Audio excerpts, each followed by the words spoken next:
Hey everyone, welcome back to 3D6 Down the Line. This is episode 62 of the Halls of Arden Vul Megadungeon Crawl by Richard Barton using the Old School Essential System by Necrotic Gnome. I am John, your referee for the evening, and going around the horn, we have a full house. Hi, I'm Mike. I'm playing Lothar, Brother Lothar, the Cleric of Odin. Hi, I'm David. I'm playing Mysophase, the level 2 magic user. Hi, everyone. Matt. I play Avaricios, Left Hand of Lysion, level 6 cleric. Hi, everyone. I'm Ted, and tonight I will be playing the role of the 6th level Imperial Goblin, Mortis J. Gobliano. Satisfaction guaranteed. Excellent. All right, so we are here. This is our last episode before we trundle off to GaryCon and actually see ourselves in person as a group for the very first time, which will be fantastic. So this is, I mean, if you're watching this years from now, it means nothing to you, but it means a lot to us. So yeah, this will be the last one. There will be no new episode next week because we will be busy gaming up in Lake Geneva, the birthplace of D&D. So getting back to the business here at hand with the Halls of Arden Vul, it is the 5th of Jelenios. It is about 9:30 a.m. They have taken the Goblin Escort down through the Wet Caves, have met Killick, the boss of the big boss of the Wet Caves, and have been escorted into the Goblin Halls themselves. Whereupon they've met a number of interesting goblins and interesting folk here in the Goblin Market, which appears to be a refitted ancient Archontian chamber, the previous use for which you have yet to discover. The middle of the chamber was dominated by a huge roaring cook fire that's about 40 feet by 20 feet that goblins appear to be roasting all of their food on. There is a strange statue of a pointing man in the center of the room that is festooned with a bunch of decorations that the goblins have put upon him. And on the eastern side is a large fountain that is continually pushing out what appears to be fresh water. All sorts of goblins all over the market, along with some human merchants. There are some Setites, which are actually wandering around as well. Some ogre guards, which are keeping an eye on things.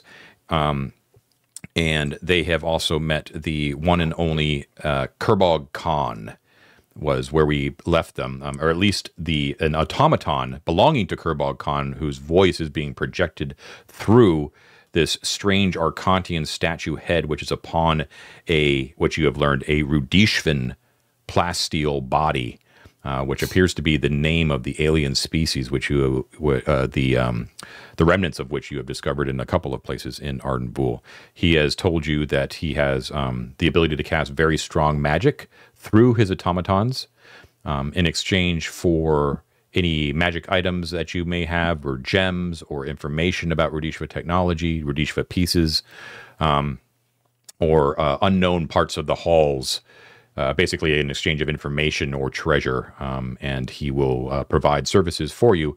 However, anything that you offer him must also be accompanied by blood of some sort, which appears to be common knowledge amongst all of the goblins and everyone here. All deals are sealed in blood? All deals are sealed in blood. So, at the end of the last session, as you were in the middle of that conversation with Kerbog Khan, the King Weskinum himself approached upon the western balcony 50 feet up amidst the smoke, spoke through a brass speaking tube, and basically summoned you as a party into his presence. And he basically extolled all of your virtues in front of everyone. So everyone's cheering you right now, and Kerbog Khan is the automaton is sort of standing there with its bearded face, just sort of looking at you with its aquamarine eyes, and he's like, "Very impressive, very impressive. I didn't realize that you were a celebrity of sorts in the halls. Wonderful, wonderful. You are someone I can probably deal with." Ask us for us by name, the AV Club. Interesting name for a party. I feel like it has a double meaning of some sort, a euphemism, perhaps. What's a euphemism?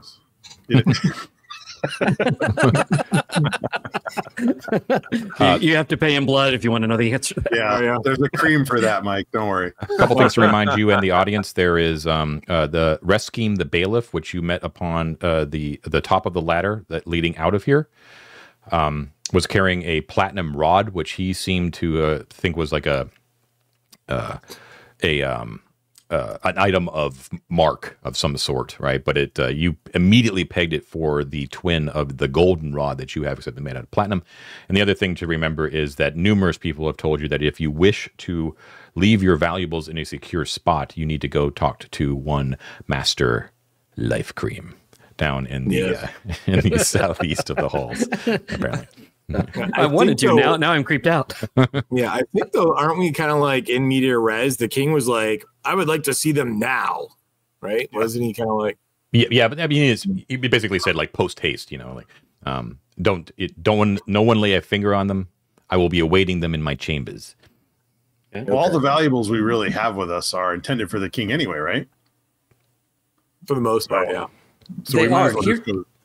Well, here was a question that I have, John. We were up there on that level, and we saw, as you described it, a very kind of rickety walkway over to the king. Correct. Yeah. At the parting glance that we had of it while we were up there, does it look like it would be risky to have our goblin porters carry these heavy sacks of gold over there, or did it look like they would probably hold up if they? It looks like it might be a little bit risky. Yeah. You think the goblins probably wouldn't have much of an issue, but it looks to you that being seasoned adventurers, that for you it might be a little bit difficult. And you see, like as you're thinking, if you're kind of mulling that over in your head, Varicios, you kind of look at the goblins and they're all like, they're looking at you and they're looking up at the bridge and they're like, yeah, oh yeah, yeah, like they're like gleefully just kind of want to see you try to cross that bridge. Harab, the leader of the expeditionary band, remember how they were kind of chatting with a lot of the goblins that were training? He kind of comes over and he's like, it's very good to see you. I'm so glad that you made it safely. He tells you that don't pay attention to them. If you want the safe way up, or it's a long way around, but if you wanted to go see the king the safe way, don't give in to the peer pressure. There is a spiral staircase, and he points to the northeast, in the far end over there. I could help you. I can take you over there if you like. He's just going to, Yeah, waves his hook hand and like, yeah, I think that would probably be a pretty good idea. Plus, I'm that not means the I best get for to do hanging some on to math. stuff. All of this gold, all of this stuff in the backstore. Do you want to drop it off with Master Life Cream? I think that would mean. Yeah, we could do that because then we can just tell him, yes, we brought you some stuff. Life Cream is holding it for you. Here's the locker to the key to the bus locker. The whole Matt, point is to spill it in his you're missing the theatrics of the whole Dramatic. thing, right? Like tribute You're for, right. man. Okay, You don't give a okay. king a receipt for tribute. We can give us a key, a key to the bus locker. It's great. We can have. No way. Look, O King, your key. It must be Locker redeemed by noon 52. tomorrow. Locker 52B. If you put the coin in, you get the coin back out. It's good. Man, I've seen Get Shorty. It doesn't work like that. Are we setting up for another heist? Stealth 4 heist. Yeah, exactly. It was Okay, there so when I left it, Okay. So you Northeast want of this room, John? Is that what? in the main hallway? Yeah, in the far northeast, they're telling you that there is a spiral staircase that will take you up, but you're going to have to kind of go a long way around. He's like, it's all good though. You will see many strange and exciting things. How we live here. Oh yes. Yeah. Yes. I, for one, wish to see all my goblin brethren in their glory. Yes, you must present yourself, O Mort. Oh yes. Everyone must know of your greatness. That is true. That is very true. Shall we? Or do you guys want to do something? You see, like I say we go see the king. That's the way to go. yeah. We You gotta see go the gangrene. king, and I Gangrene, need by the map way. so I can get my level. Gangrene, by the way, steps in front of you, Mort, when Harb is talking to you, and sort of like you can see that he's become a little bit protective, As he should. and he, like he kind of gives Harb like the ones up and down, like don't get too close, Okay, so let's see here. You are sort of standing near the fire a little bit, and that's Yes. where you kind of witnessed the king up on the west sound down. So you can see that as you sort of move towards the northeast, around the fountain, that there are numerous natural openings in the northern wall on the ground as well. And around those openings, there are each of them are roughly about 10 feet wide. There are always like a few goblins sort of hanging around out there, like sort of loitering, just kind of, not in any sort of suspicious way, but they're just, doing dice, or they're chatting, or they're eating or munching, but they seem to be bunched up around those openings.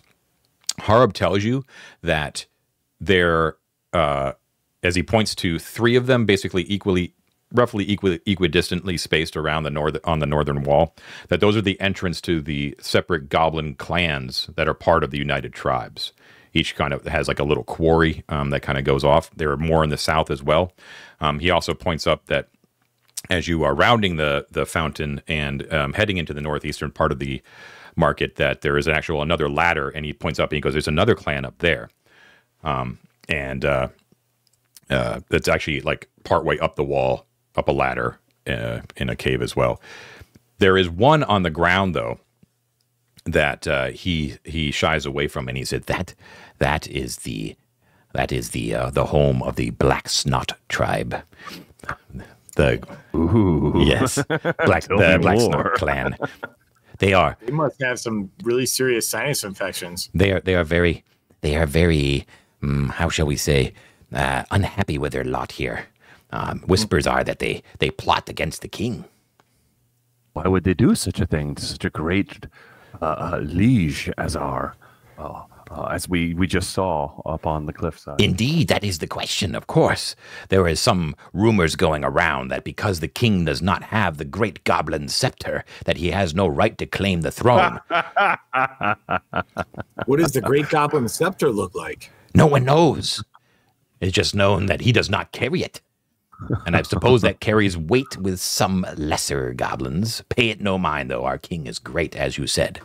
This way. I give a very I give a very knowing look to Morton. Hey, baby. It looks like we found our fragmentation point, guys. I got your goblin scepter right here, baby.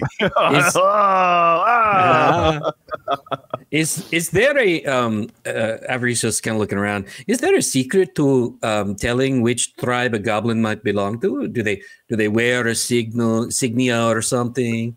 It says no. We are all part of the goblin tribes. However, each clan does have a banner, and he kind of points to, and I don't have them all detailed out, but Black Snot clan is probably like a big smudge of black.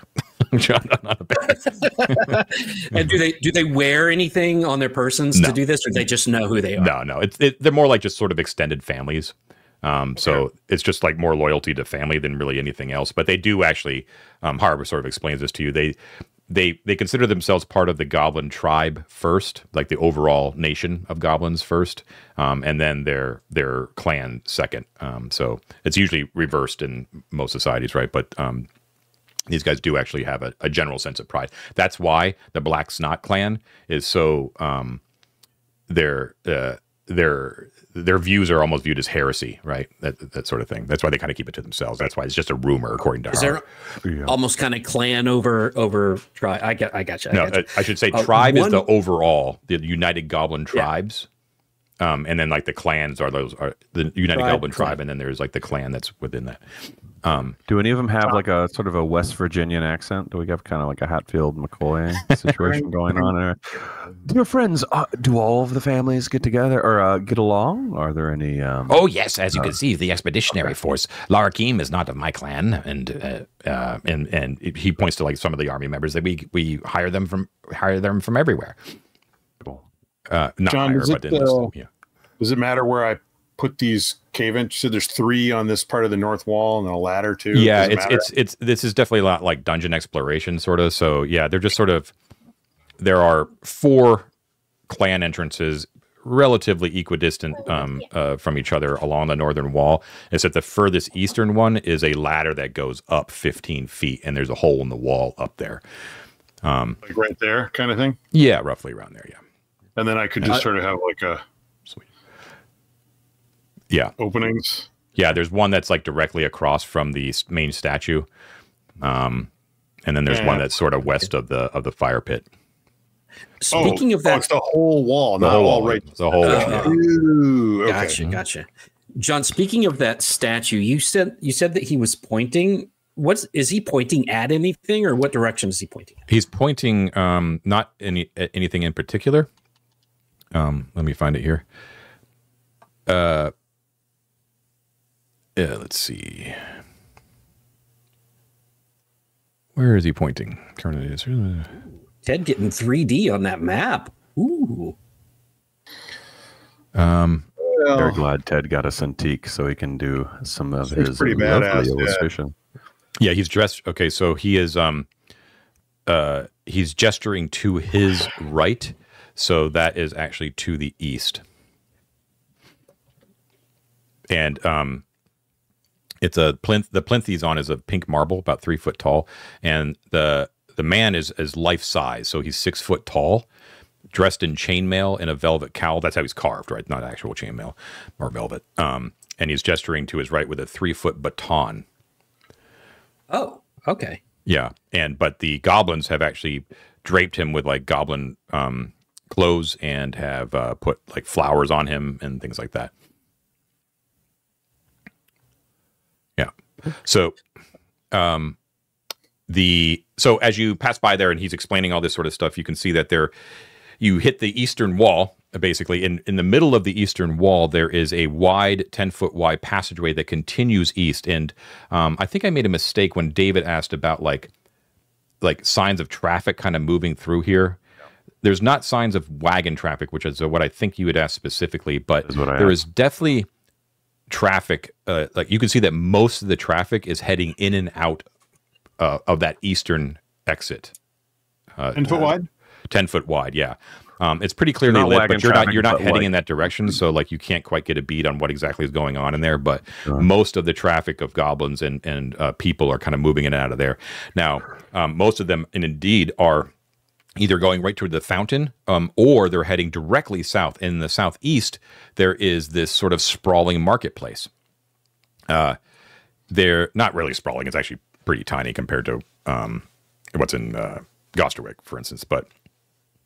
There are a number of tables that are set up, and each one has a rickety awning that's sort of over top of that table, and each has sort of a different concern, a different thing that they're selling. Okay, but that's sort of and you figure that Life Cream is somewhere around there, right?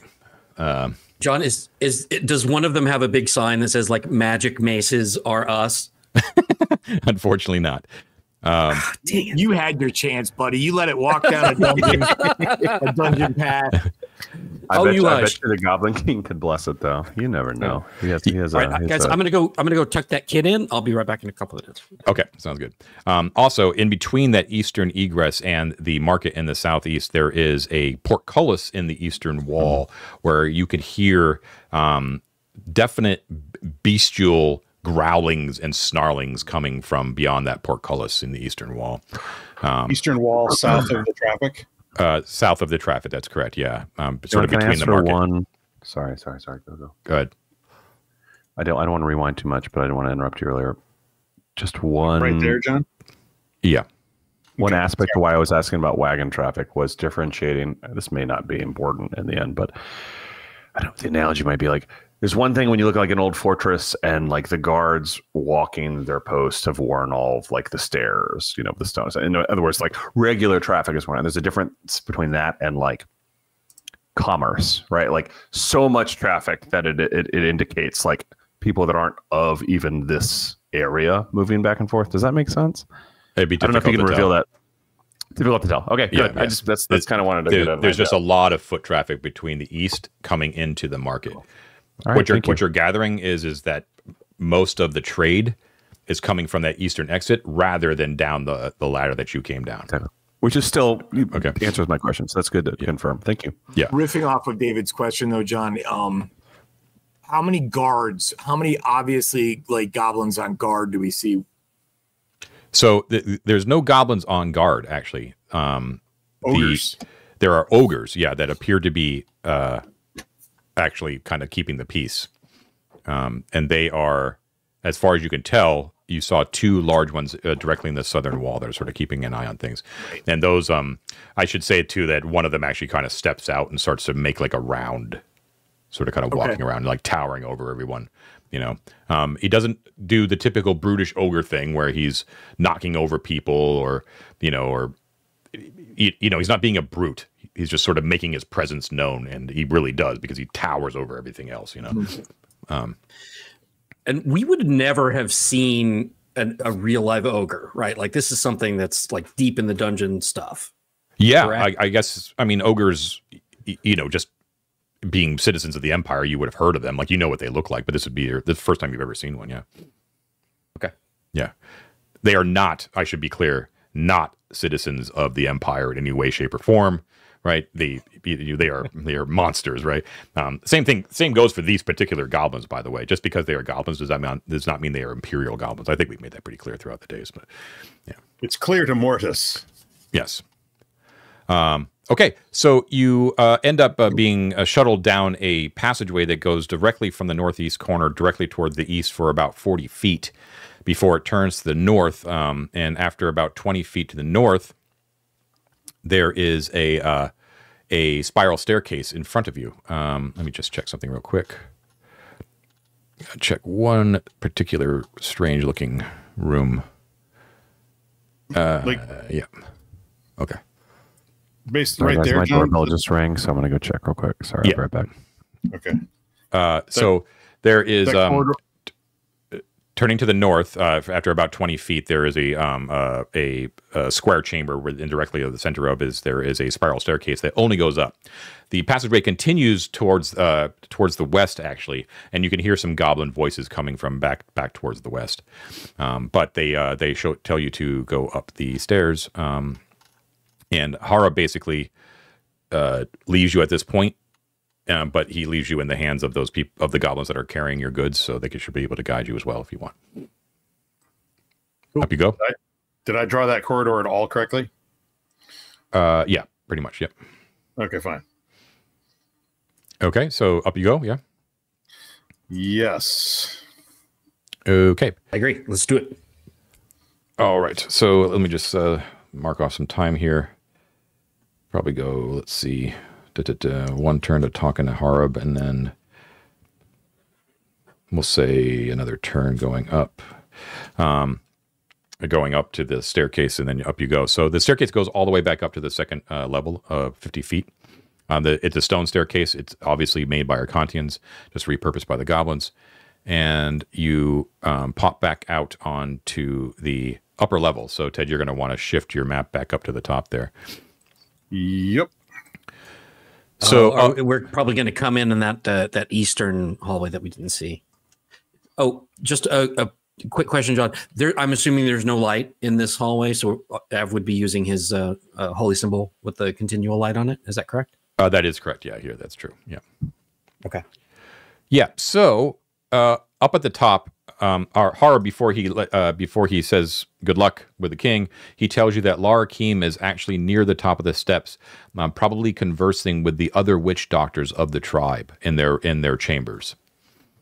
And he warns you that they may be conducting a ritual of sorts and not to interrupt them. When you get up to the top, you can see that there is a passageway going south from the staircase, and there is a passageway heading west from the staircase. The goblins look kind of fearfully and with reverence towards the western passageway, and you can see that there is an open door to the north, about 20 feet to the west, on the northern side of that corridor, and you can hear that there is guttural chanting coming from beyond that door, and there is the stench of sulfur and boiling flesh emanating from that door as well. I missed something. Just like home. There you go. Yep. So yeah, we went up the spiral staircase and were advised not to disturb the witch doctors up there who were in the middle of a ritual. So it sounds like that's probably what they're doing. I vote we do not disturb witch doctors. Yeah, I think we should meet the king. Good mental note that there are witch doctors, because I have spells to learn, my friend. Well, Larrakeen is up there. Is one of them, apparently. Yeah, but they're boiling people, so I don't know. Maybe you don't want them. People, elves. Yeah, and really bad smells coming from there. Slash Okay, so you the goblins take you by the hand southwards, and for about 20 feet down a corridor. Before you enter into this large chamber at the end of the corridor, they tell you that they're like, they talk to you in hushed tones. They're like, "This is a very sacred place. This is the home of Rizit. You must be very careful if you decide to speak with him." Rizit. Why do we remember that name? I've heard that name. Is that the bailiff? No, that was Reskeem. You haven't heard the name Rizit. We haven't. You're thinking of Drizzt. Yeah, I am. You're right. So you enter into a large Arcantian chamber that is dotted with large pillars in the center of it. The chamber itself is 40 feet east to west by 50 feet north to south. And there is a platform. It's not going to fit on my map. There is a platform that heads, once again, Ted, this is very, very rough, so I'm just going to kind of whip through it a little bit, okay? There is a platform that juts out from the west as well. However, your eyesight is taken up by first of all, the hallway itself is dark. Ivaricios' light kind of shines forward. There are 11 heavy, squat pillars that are about 5 feet in diameter each supporting a 20-foot tall ceiling at this point. You can tell that you're on the same level as where you first entered in. There's like a square of 9 pillars directly in the center of the room, and there are 2 more on the platform that looks out towards the west to make a total of 11. However, the 9 that are in the center, each of them has a 1-foot square inset plaque made of silver in the stone. And there is a Mithric numeral inscribed in lapis on each plaque. So that the Mithric numerals are like Roman numerals, okay? And each of them run from 1 to 9 in Mithric. The walls themselves are very strange because they're very different than the rest that you've seen. They are coated in black paint. And on top of the black are crude sketches of 10 what appear to be goblin heroes sketched in silver. Now, most disturbing is the fact that next to each pillar is a small, lolling figure, and you can smell decayed flesh sort of emanate, the smell of decay kind of emanating off of their flesh as they just sort of like loll in place right next to each pillar, like they're at it, sort of guarding it, but not really aware. Okay. Just, how many figures were there in the Hall of the Heroes? In y'all's memory, 8? Let's say that 12 or 14 or something. Oh, so it was quite a bit more. Okay, never mind. Yeah. So, And I'm also, sorry, John, you said there was a platform, like looking out over the goblin. Yeah, there's like a trapezoidal platform that's in the middle of the western part of the chamber that overlooks that's over the hall, basically. Okay. And there on that platform, there are 2 huge ballistae that are pointed out over the market. Oh. And you see that, there are actually just sort of lounging about, not seeming to care about these strange sort of lolling, smelly goblins that are next to each pillar, are actual 8 real goblins sort of like lolling about like a crew to man these ballista. And they just sort of take note of you and they sort of nod. And they kind of look at you with their bright yellow eyes, and kind of smile, their snaggletooth smiles at you, and kind of give you a little salute as all of your huge troop sort of runs through these pillars. Like they don't really care at all. It looks like there's like a crew of 4 for each ballista. There's like a bucket of what appears to be some sort of sulfurous purple wax that sits next to each one of the ballista, and a big, whole bunch like laid out of big bolts that they could load into these things. John, are the lolling figures dead? They sure seem to be, yeah. Well, they seem they're animated. They are not corpses. They're They're chained. They're chained to the pillars. no, they're just standing. There's one standing next to each one. And are they dead goblins? They appear to be, yeah. Yeah. And is there anything apparent about them that they were about how they were killed? Like, do they all have like uniform, like slit throats or anything like that? No, they don't. They just appear to be rotting corpses of goblins. They are not even clothed at all. They're just sort of standing next to each pillar. And to be clear, Ted, there's like a square of 9 pillars, like a 3x3 thing of pillars right in the center of the room. Okay. And coming directly on the eastern, in the middle of the eastern wall is an opening, and from that opening, as you sort of pass and you're kind of wandering in between these pillars, like looking at these goblins and sort of registering the fact that there are these teams it's very strange, black paint everywhere, to make everything really dark.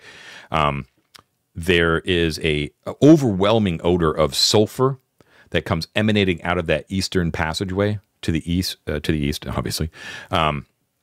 And there is a palpable, strong aura of evil that is just pulsing out of that thing. Can I ask a quick question, guys? I apologize because I was answering my door. Are we being escorted right now? You are, yeah. No, they turned us loose. No, but the 20 goblins that are carrying your treasure are telling you where to go. Yes, but for us to go snoop around wouldn't be seen as like offensive. I'm just making sure if we wanted to check a statue. They very clearly told us not to disturb the witch doctors. And they said to show respect into this chamber whenever you came in. Sorry, I was. Right. That's all they said. They didn't say don't touch. These are the witch. This is an extension of that. Sorry, I'm still catching up a little bit. I was a little lost. Sorry. Okay, No. Awesome. Thank you. No, to be clear, the witch doctor is in a different direction. They said to just be careful. Right? They said to be careful. They may be casting a ritual. They didn't say that you shouldn't disturb them. They just said be careful. They might be casting a ritual. In a different instance, they told you when you're about to enter this chamber, be respectful towards Rizit. That's all they said. And so, Avaricious, so is the Rizit that you mentioned? Is he down the that way? And he'll point to the hallway to the east. Oh yes, yes. He tells us the most fascinating things if we want. The witch doctors are able to commune with him. Oh yes. He tells us of our futures. Can I? Interesting. I'm not trying to get us in trouble, so I'm going to throw this out here. What I want to do is propose that I show devotion of some magical type, right? Go and go to one of these statues in the performance of respect, but I want to just tap my finger a little bit to see if it's hollow or not. Are you guys against that idea? Or in other words, I'm not trying to make a big disgraceful thing. I'm just curious if it's like a. I mean, I think you would not vessel. be the first tourist to go up and touch a statue. Right, exactly. So I'm trying to do it in a respectful way, but I'm also curious if these statues are just statues or if there's any I don't know why I'm thinking vessel when I see someone change to it, but I'm just curious. It could be spiritually a vessel. I don't So know. there's no statues, to be clear. They're all just pillars, each with a silver plaque. I'm sorry. I've apparently gotten lost this entire time. Ignore me. Worst player ever. I leave for 2 seconds and the whole thing is just a loss for me. So y'all lead. I'll just hang out and watch. Apologies, John. I actually have a question about these columns, John. How similar are they to the columns that we saw in the Trials of Arden room that also had the numbered plaques? He did say these were short and squat. Yes, right? correct. Yeah. So the only similarity they have is that they were obviously made by the same people, by Arcontians, right? The numbers are exactly the same thing. But there was, I believe, in the chambers of Arden, of the cult of Arden, the numbers themselves were inscribed directly into the stone. These are 1-inch square inset plaques made of silver into the stone, and the numerals are inscribed in lapis. Like there's a lot more to do about these than there was in the Trials of Arden. Yeah, Ted. So these little plaques, two things. One, they are not the same size as the teleport circle tiles, right? No. And they are also not the same size as the squares on that door. No, those were very tiny. Those were like little guys. Yeah. Yeah. Okay. These are actually quite large, like 1 foot squares, right? So, Oh, okay. 1 foot square. All right. Yeah. And there were 12 of the Arden ones, and these are only 9. Now, John, yeah, you said this room looks Arcontian, though, in its creation, right? Yeah, definitely Arcantian. Okay, so the pillars are well made. They're, despite the short, squat description, they're not like hideous or anything like that. Nope. Yep. But they're and they do go from the floor to the ceiling, or they do not go to the floor. They do, and they're 20 feet up, basically, right to the ceiling. So there's a 20-foot high chamber, and by squat, I'm talking 5 feet in diameter. So if you really picture 5 feet, that's a big fucking pillar. You know. Are we thinking? Yeah. Sorry, I'm afraid to talk because I fucked everything up here. You haven't done any language. I have mangled my back. Are we thinking like in a very like a plant, like in a Roman sense, there might have been a statue on this, like it's a base to they go to the ceiling. They go to the ceiling. Wait, I thought it says oh my god, I did it again. I might have put the short thing in there because John just says I'm blacking out with Panka to this point. Yeah. I think what we're looking at here, though, if you want to try and visualize this, it sounds to me like one of those Egyptian temples that were just like rows and rows and rows of columns. And the columns were super big. But these are plain, they're uncarved, they're undecorated, right, John? Except for the squares. Except for the squares, which are highly decorative, right? Right. So there's 9, which doesn't correspond to any of the trials of Arden. It doesn't correspond to the 9 worthies. Oh, no, aren't there 9 heroes or something? Or there are 20 worthies of the Arcantian Empire. A lot of them, yeah. We're in a room with a platform that, if I understand, the platform also looks Arcantian, right? Yeah, all stonework unless I say differently is Arcantian. Yeah. We've got a room with a platform overlooking a larger room with 9 numbered columns. I mean, it's got some kind of ritual written all over it, but we just don't have the information to. Are there any grooves on the ground as if the columns move? Good question. No grooves on the ground. Okay. It does look like the area has been heavily trafficked, though. It does not look like they shun this place at all. Right. Do the silver plaques look like they were put in after the creation of the column, or are they part of the original construction? Definitely after, but you don't know like at what point after. But the workmanship is definitely Arcantian in nature as well. This is not goblin work. That answers my question. No, I'm saying that they weren't set there by the goblins. No. It's very fine work. Yeah. The chains that are affixing the corpses to the pillar. No chains.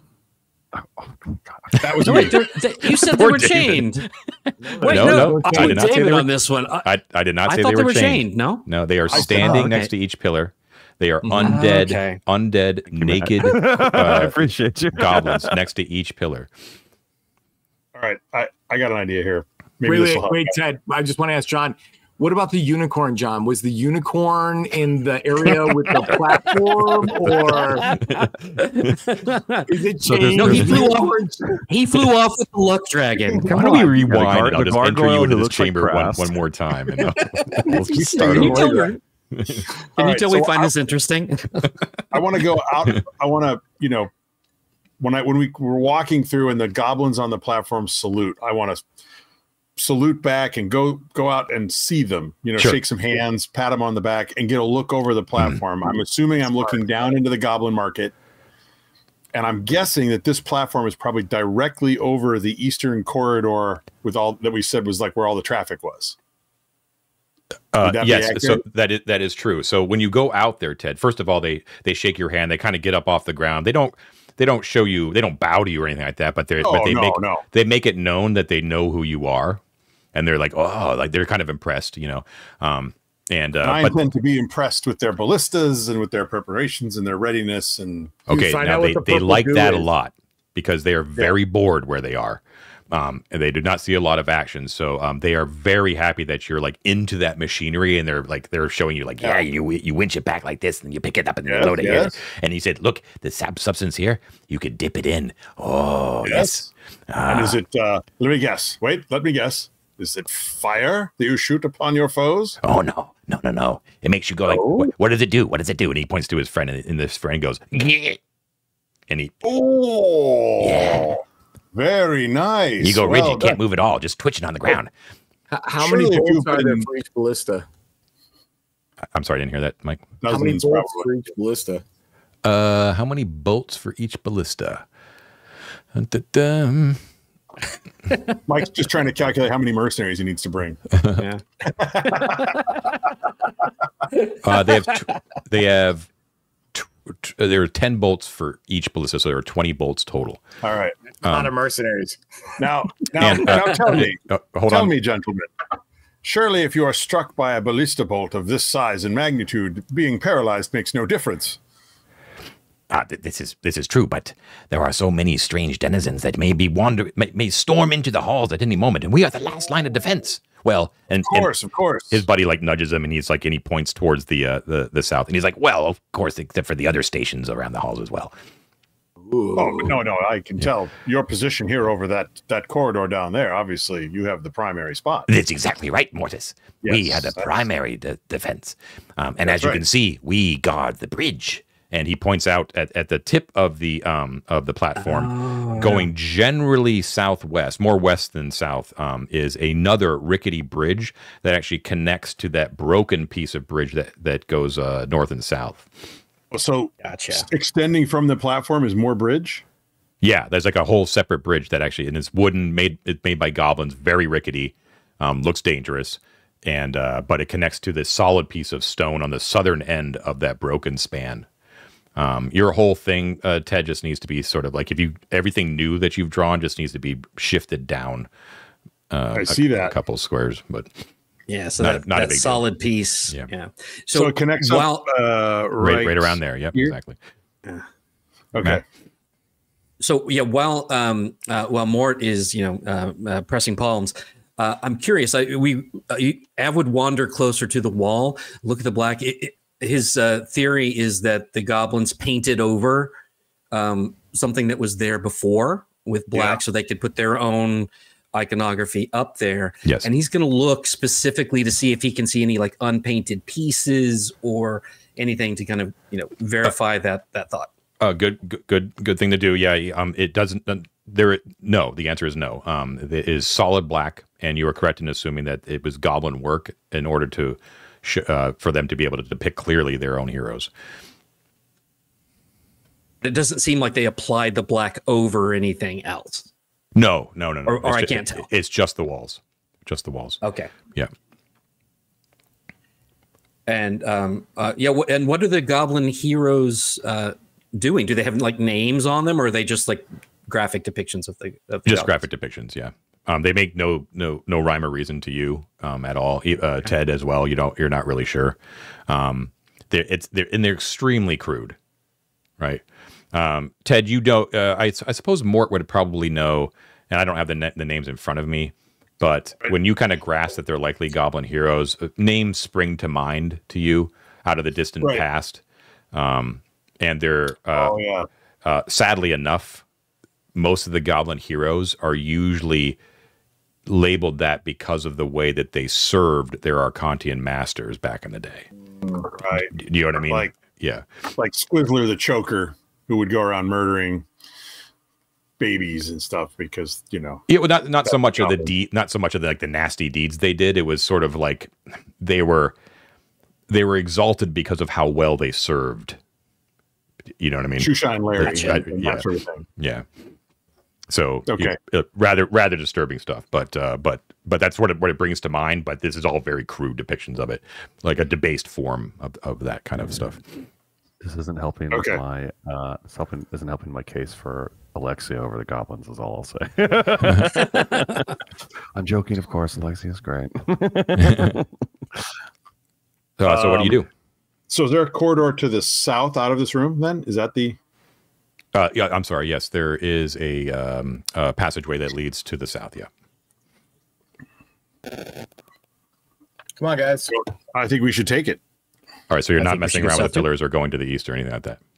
I don't know, man. They said that this was kind of like a special area for them, so I mean, yeah, my guess is that Rizd is probably some sort of leftover Arcantian like oracle or something, and the priesthood would like go to the oracle, walk out to the platform, and talk down at the gathered throng or something. I mean, Ted, you could ask your little ballista buddies what the hell all these like undead are doing standing here.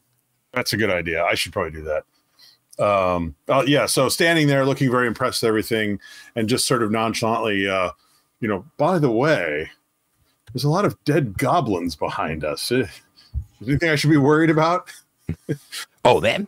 Oh, they initiate the plaques. They touch the plaques to the witch doctor's demands. Oh, in case something bad happens, it's already happened to a dead guy. Exactly right, sir.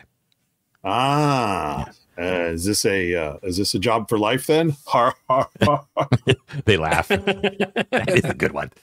Goblin humor, baby. He says, and just for that, are you going to the king's court? We are going to the king. Indeed, we are. And they kind of smile, like a big gap tooth smiles at you, big pointy teeth. They're like, well, we can show you the shortcut. The bridge, you see. Just take the bridge and you'll cut half your time. And you see them like rubbing their hands together, like, yes, take the bridge. Take the bridge. Yes. We've been instructed to take the long way because of the scenic view. Ah. You guys, you're very clever, but I have caught you. Well, if you got the time, you want to keep the king waiting, that's fine. Off you go then. Thank you, gentlemen. Try not to shoot anything that's a friend of mine. Okay, so you exit out of the chamber and you go down for about 30 feet down this southern corridor, and it opens up into a T intersection going east and west. However, the eastern end is basically caved in about 20 feet to the east. The west, however, is where the goblins lead you, and it goes west from the T intersection for about 10, 20, 30, 40, about 50 feet before it hits a door on the western end of the corridor. However, halfway down the corridor, there is another door that leads to the north. It looks like the goblins just pay it no mind. You're going to walk right by it. Are you okay with that? I mean, it's a closed door? Mm-hmm. Yeah. Argontian made oak, iron bindings. We can ask them what's behind this door, my friend. Star room. What's back there? Okay. We have a whole room just for stores? Oh, we have plenty. Squirreled away everywhere. Marvelous. What clever goblins you are. All right, so halfway door. And then at the end of the corridor is another door, you said? Yep. The goblins open up that door and you go through and you're inside a large chamber about 50 feet east to west by 30 feet north to south. And there is a passageway directly in the middle of the northern wall that leads out onto another platform that has two ballista. There are goblins here as well that and there's more of them. There's actually 10 goblins here. Can you give me those dimensions again, John? I missed it because there was 50 feet east to west, 30 feet north to south, and there is a platform that sort of to the north that looks out over the main hall again. And it looks just to be a station for the goblins that are stationed here. So there's like bedrolls, a water barrel, cook fire, some fuel. And it actually, disturbingly enough, against the western wall where there is another door leading to the west, have been pinned some mummified corpses of beastmen that are riddled with arrows and spear holes that looks like they've been being used for target practice by the goblins here. And the goblins just sort of look bored as you kind of move through. And they kind of nod to the other goblins, nod to you. Does this platform connect with those bridges? No, it does not. It's right in front of you. It sort of overlooks that bridge they wanted you to go over. You can see that. So I really got the scale of these bridges wrong, huh? Well, if we look out, if we get on that platform and look out to the right, do we see the southern extreme of where those bridges connect, or where they end? Like what happens basically, kind of over here? If you can see my pointer. Where I'm sorry. I think I've got my scale wrong somewhere. You do. What's I don't see where you are, Matt. Okay, so basically right now with the map that we have, the door that's labeled stores that they told us was a storage, if you go up north from there about 10, 20, 30, 40, 50, 60 feet is about where we see the bridges connect. If we go out on that little platform there to the south where the ballista are and look to our right, we would see the the termination point of that bridge that starts at the north and goes straight south. No, we know yeah, that there's that rickety piece. Yeah. No, Ted's map is too squashed, basically. The expanse of the east-west bridge is 10, 20, 30, 40, 50, about 60 feet east to west. That's what I thought. Okay. Yeah. Okay. So the I can fix that. So the ballista station you're at now is basically looking out over the eastern section of the market, and the sundered bridge is still towards the west, about 20 feet away. Do you say anything to these goblins, or you keep moving? I mean, you should still chat them up a little bit, Ted. I totally will chat them up. You know, they've got ballistas, right? They do. Yes. So, you know, give the whole, you know, chesty puller visiting the Marines on Iwo Jima thing. Boys, it's great to see you. You know, working hard here. The other goblins introduce you. This is Mortis J. Gobliano, and they kind of nod, and they're very bored. But yeah.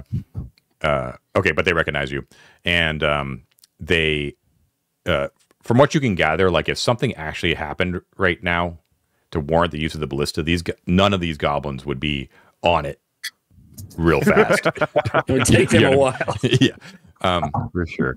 So there is a door to the west that's leading out of here. It opens up into another long corridor for about 40 feet before there's another door to the west. However, in the middle of that 40 feet,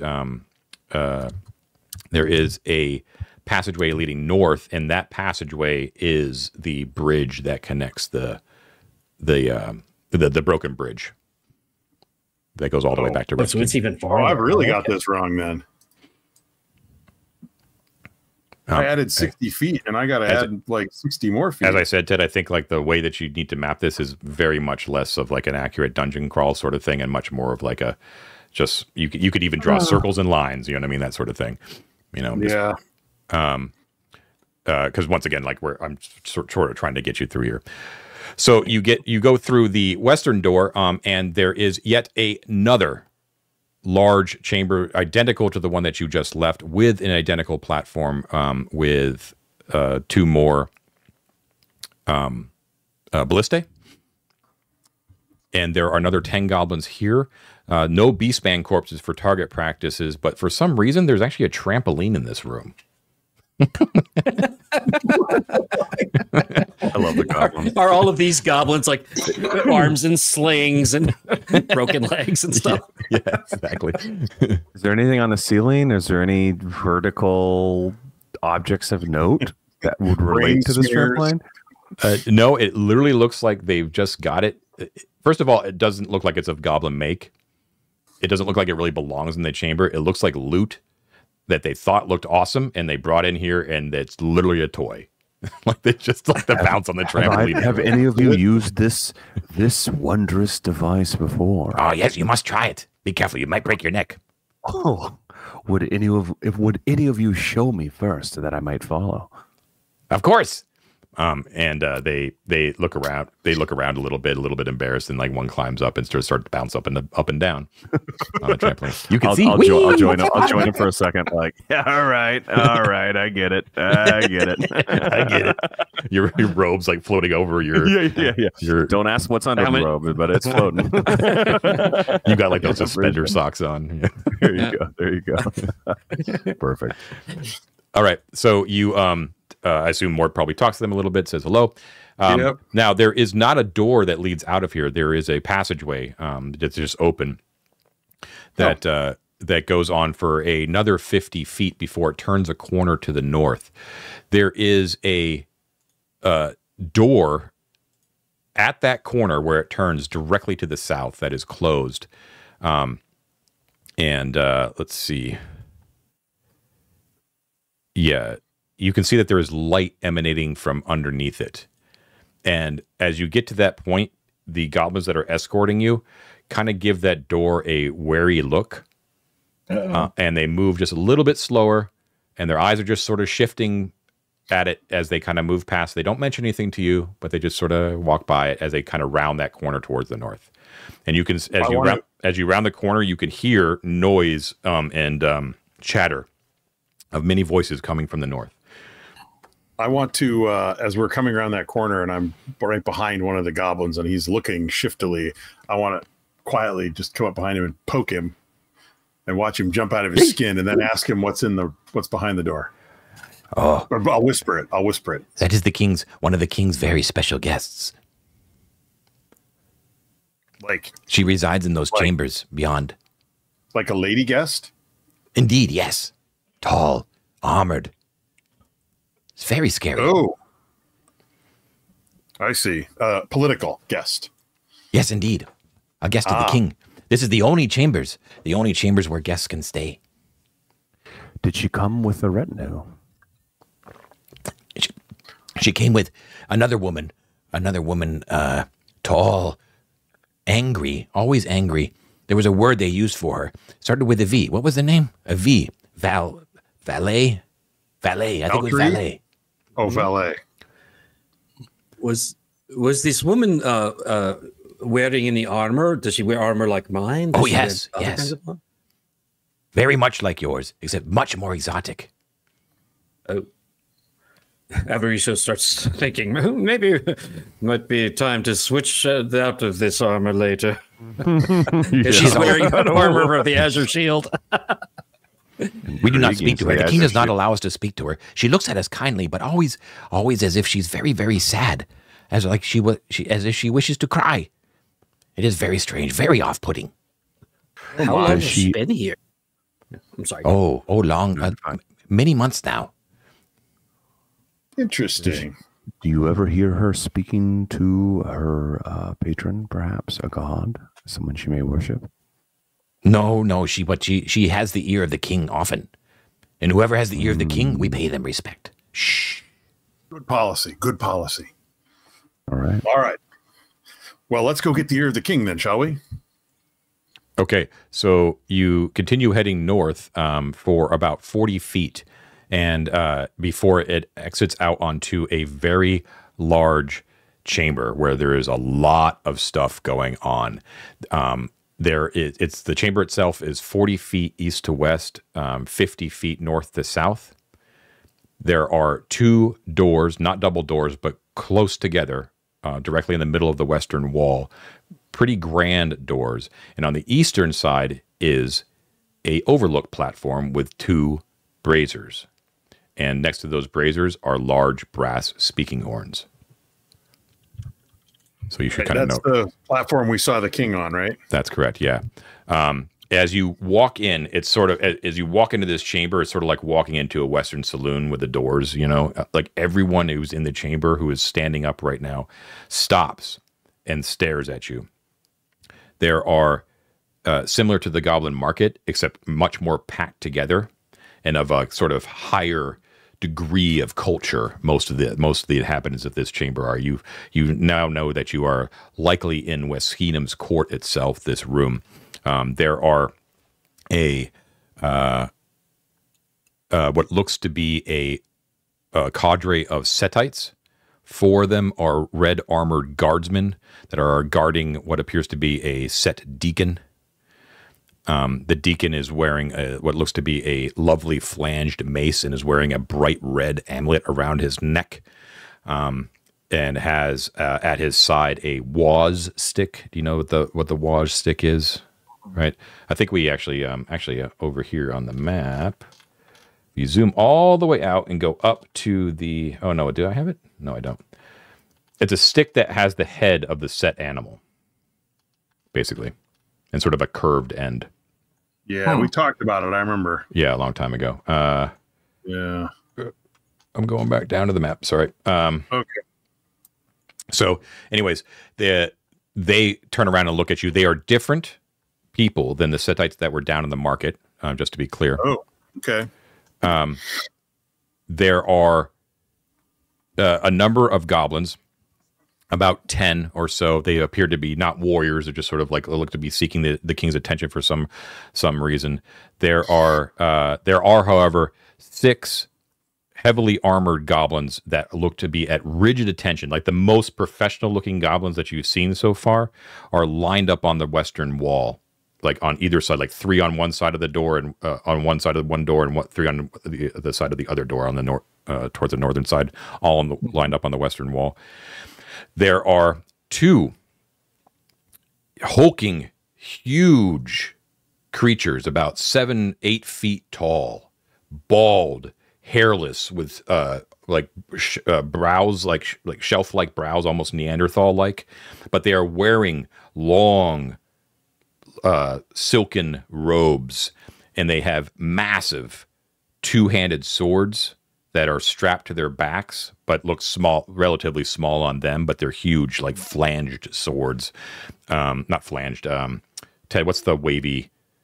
Oh, like a flamberge. Flamberge, that's the word I knew. Yeah. Yeah. Two flamberges, one on each of them. So, and they are all sort of genteelly walking around and having conversations with each other. On the northern side of the western wall, there is a small seat, and sitting in that seat is a goblin. Where does he look like? Give me one second. Sorry. An old, like ancient looking, like picture old Bilbo, right? But in goblin form, like white frizzled hair, large ears, old, and he has one leg, and there's a crutch that he has like propped up against the chair, and he's sort of sitting in that chair, and he's sort of huddled down because he's nice. He's really small, and he's sort of glaring at everyone who's in the room. Almost as if he's guarding that door that's next to him there. Wait, on the north? There's doors on the north? There are doors on the western wall, but he's sort of close to the northern one of those doors. Oh, I misunderstood. I thought you said he was on the north wall. Okay. In addition, on the north and south walls of each of the room, there is a stone bench in which there are a number of like petitioners, which are also sort of resting there, usually like more elderly. Goblins are kind of waiting there as well. The king does not appear to be anywhere in sight. Is there a throne where he would be if he were here? No. Oh, interesting. Is there someone that looks like the Palestrian, the major domo? It certainly seems like that old one-legged goblin might be the major domo. Despite his small appearance, he does look like he has some sort of authority. Now there is a couple of more disturbing things that you see here. First of all, either side of each of the doors, there are 2 chained figures, drugged and lolling, wearing only rags and reeking of filth, that none of the other people who are kind of wandering around the chamber seem to notice at all in the slightest. In fact, they seem to give them sort of like a disdainful sniffs as they sort of walk by.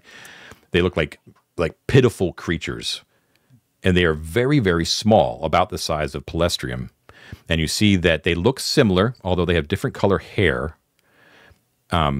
Their hair is one is blonde and one is black, curly hair.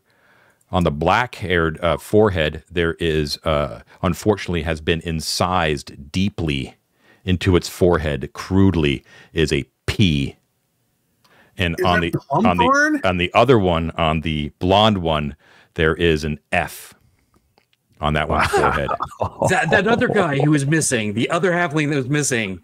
Yeah, I'll find his name in a minute. And and then, as if that didn't take you back, it is just like lolling like a creature on the ground, like you can't quite make out what it is in the shadows there. But they're in places of importance, like right on either side of those 2 doors, right?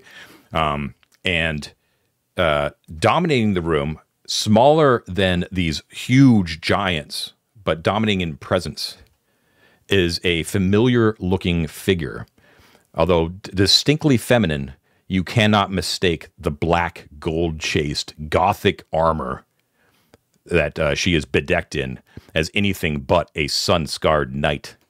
Ooh. Who is attended by her valet, who is likewise quite tall, actually. The knight herself is 6'2", quite tall, very muscular, has long black straight hair that kind of like Thulsa Doom like hair, right? Like just kind of goes straight back down, back. Isophase is immediately in love, by the way. Long black hair. She has Immediately. piercing green eyes. Yes. She's quite beautiful, but her beauty is marred or perhaps enhanced, you might say, by ritual scarring on her cheek. You saw the ritual scarring on the other Sun-Scarred Knight, Sir Simonette. This one is different, though. One shows a full sun. The other is an arched doorway, ritually scarred onto her cheeks. Her valet is equally tall, over 6 feet tall, with blonde hair, blue eyes, and those blue eyes like stare out anger at everyone she sees. She looks to be much more of a temperamental sort than the knight herself. And every time the knight sort of turned towards someone, the valet sort of steps in between that person, whoever she's directed, like very, very protective. You know what I mean? So this is a bad time for Goblin Want, Goblin Get, then I think, right? Is it? Which goblin, Ted? The knight has the knight has a large two-handed sword. Actually, no, I'm sorry. She would have left that behind. Yeah, she is not carrying she's not carrying a weapon. She does, however, have a circlet around her head, the same one that you saw Sir Simonette carrying. She has a large ring on her finger, the same over her gauntlet that you also saw Sir Simonette carrying as well. The valet is wearing chainmail, beautiful chainmail, carrying a shield, and has over her shoulder a large battle axe that is likewise very beautiful. And they, as the other ones sort of turn towards you, everyone else in the room sort of turns towards you and then immediately sort of dismisses you, except for the large amount of goblins. That's the only thing that's sort of making everyone sort of wonder what's going on. The knight, and not the valet, the knight turns towards you and just stares at you, like, you know, just looking right at you with her green eyes. And there is a palpable sense of melancholy that sort of rolls off of her. She looks at you, and she just you have a palpable sense that she sees your doom and is saddened by it. Me too. Isophase, I don't know if I specified it in the early days, but he's a short king. I play tall characters normally. He's a little smaller. He is very visibly blushing. He is smitten in a way that he doesn't know how to express, and he looks very uncomfortable with it, and is kind of hiding behind whoever's walking in front of him from her gaze, but glancing in a kind of Cool. Everybody's just noticed. More uncomfortable, us or you. Average just elbows him. I think you should say hi. I think she probably really would like you. She seems like your type. Never says that. I give like the first overly trusting look that Isophase will ever give, because he's kind of like a lot of my characters, not the most charming. He goes, oh yeah, oh. Hi, to the knight. Yes, but like in a very like blurted way. Yeah. Okay. She smiles wistfully, and she steps forward, towering over the rest of you. And she comes in, she greets you, and she says, "Hello, friends. My name is Sir Sorrow. It is such a pleasure to meet you. I have heard so much about you. You are the talk of this entire court." I will immediately bow to her and may I introduce my close personal friend, Isophase, and then slide away. Visibly shaking, kind of like hiding my hands in my cloak. You know what I mean? Isophase, an old name, an old Arcantian name. You must feel right at home here in these chambers of ancient Arcantos. Yes, I do. You are, yes. No. Actually, I'm very little. I'm not worth these halls. I'm not worth you. Look at you. What's your name? Oh my God. There is I don't think it's what we signed up for. You trying to make the girlfriends poor man.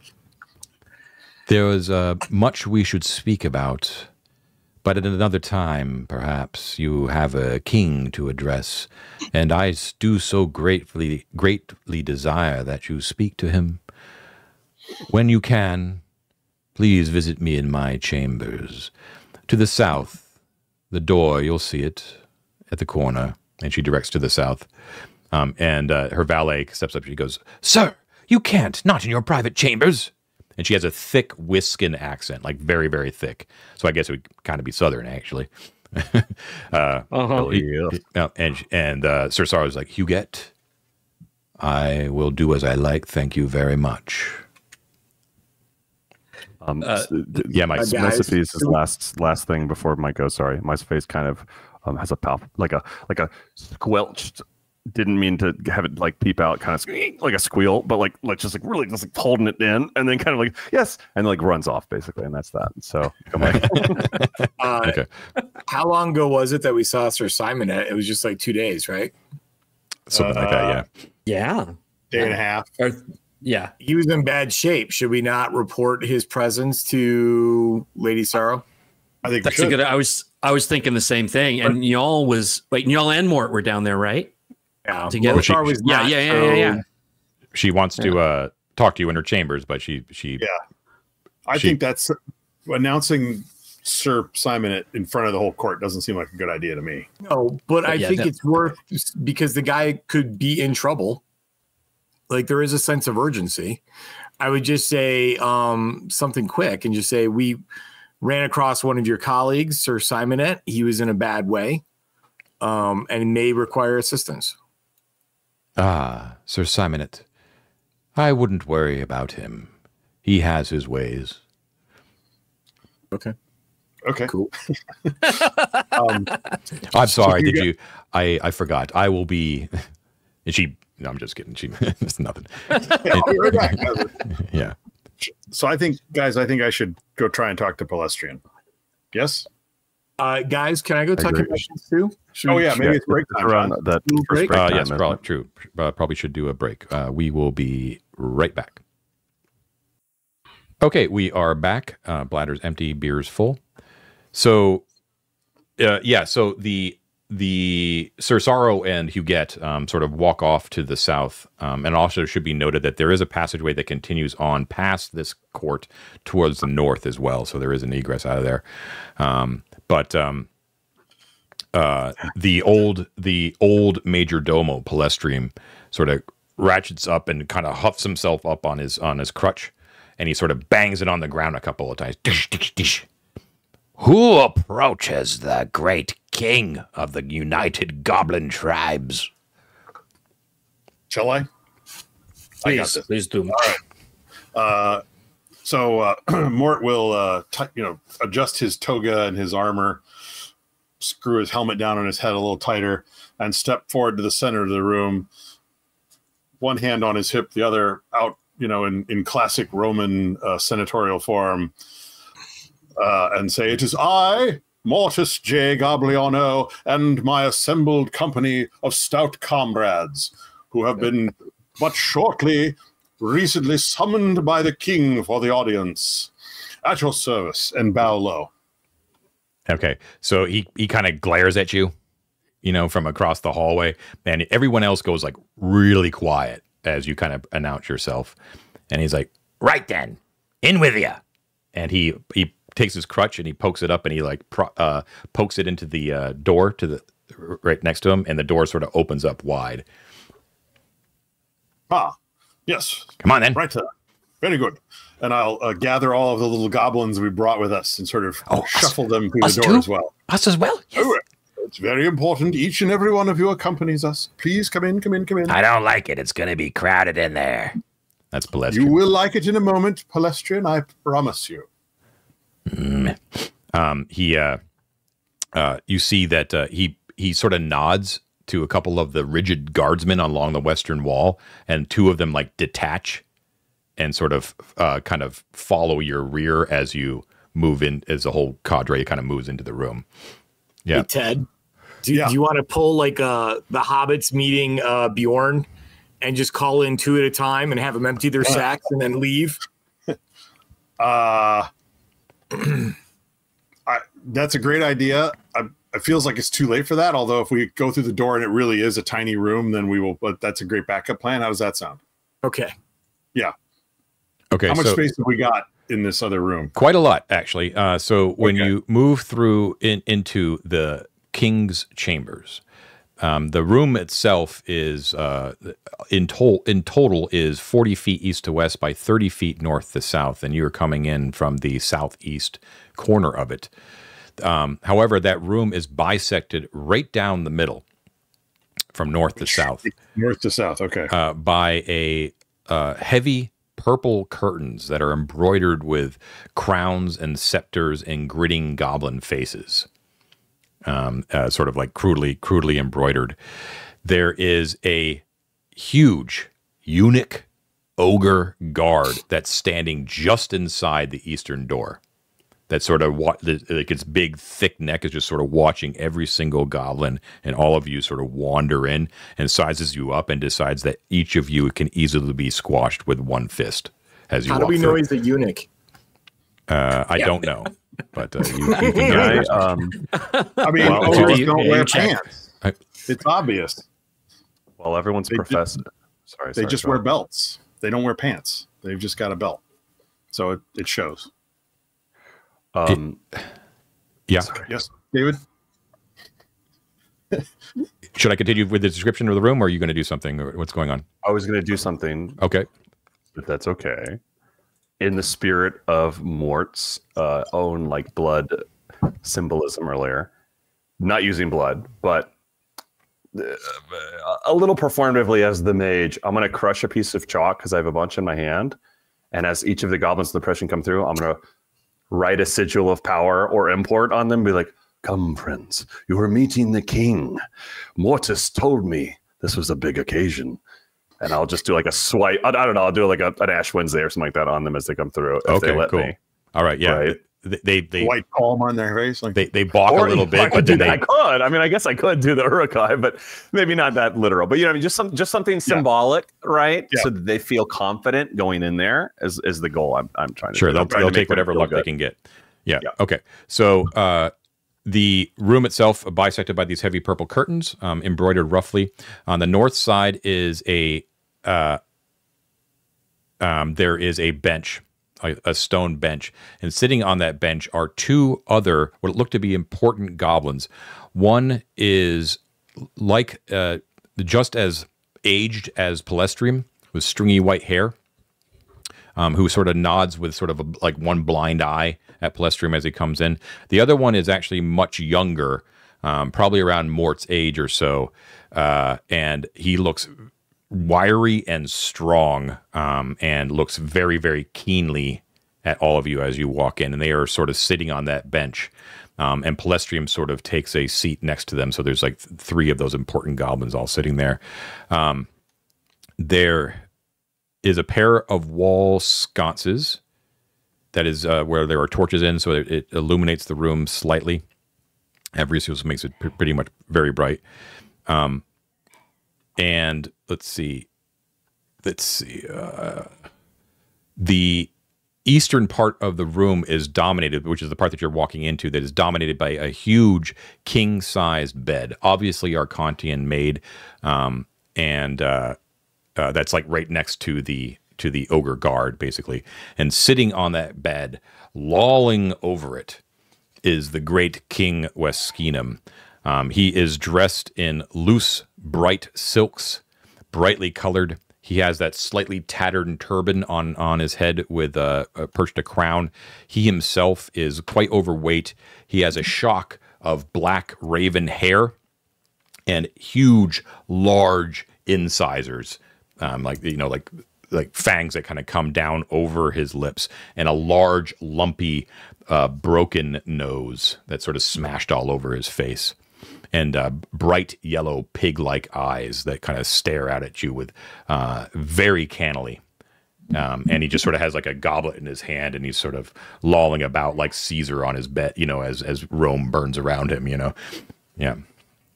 John, if it looks like there would be enough light with the little torches that are in there, out of kind of respect, like you never want to outshine the main person in the room. So if there's enough for him to like get by with, he would tuck his brightly lit holy symbol away. He doesn't want to, make the king uncomfortable to look at him. He's okay, cool. Yeah, so they appreciate that.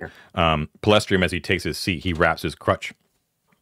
And he says, "O great king, I bring before you Mortis J. Gobliano, leader of a troop of adventurers from up above the wet caves."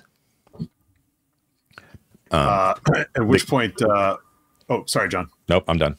Okay, Mortis will step forward and bow in a very imperial military fashion to the king, and say, "Yes, my king, it is I, Mortis J. Gobliano," and then I will go around and introduce each of the assembled company, and say that as you have commanded, we have come into your presence humbly.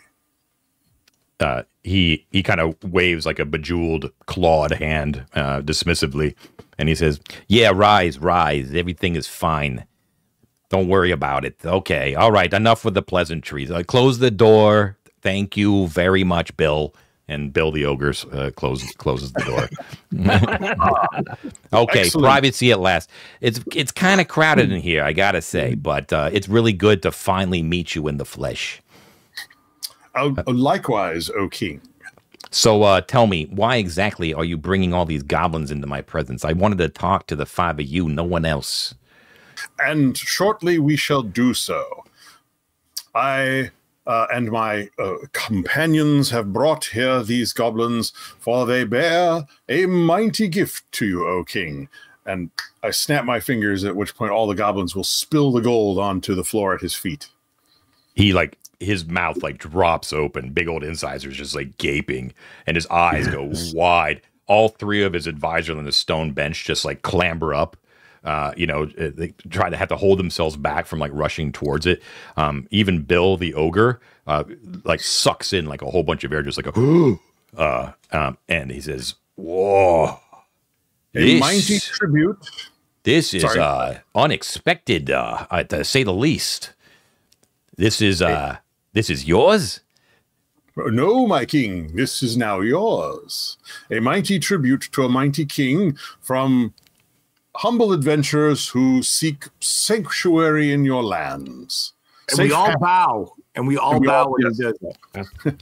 We bow and kind of do I'm being weird, but kind of a humming, like an import. I'm we're almost we're harmonizing with what he's saying, using the words. I'm trying to really amp. Sure. I missed the rehearsal. I don't know what they're doing. That's fine.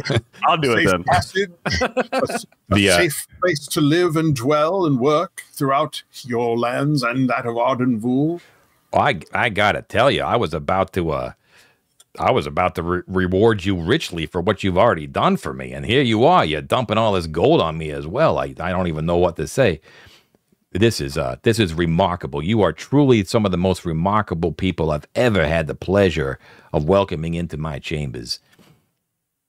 Well, thank you very, very, very much. Most importantly, forget all of these riches, although I won't soon forget, of course.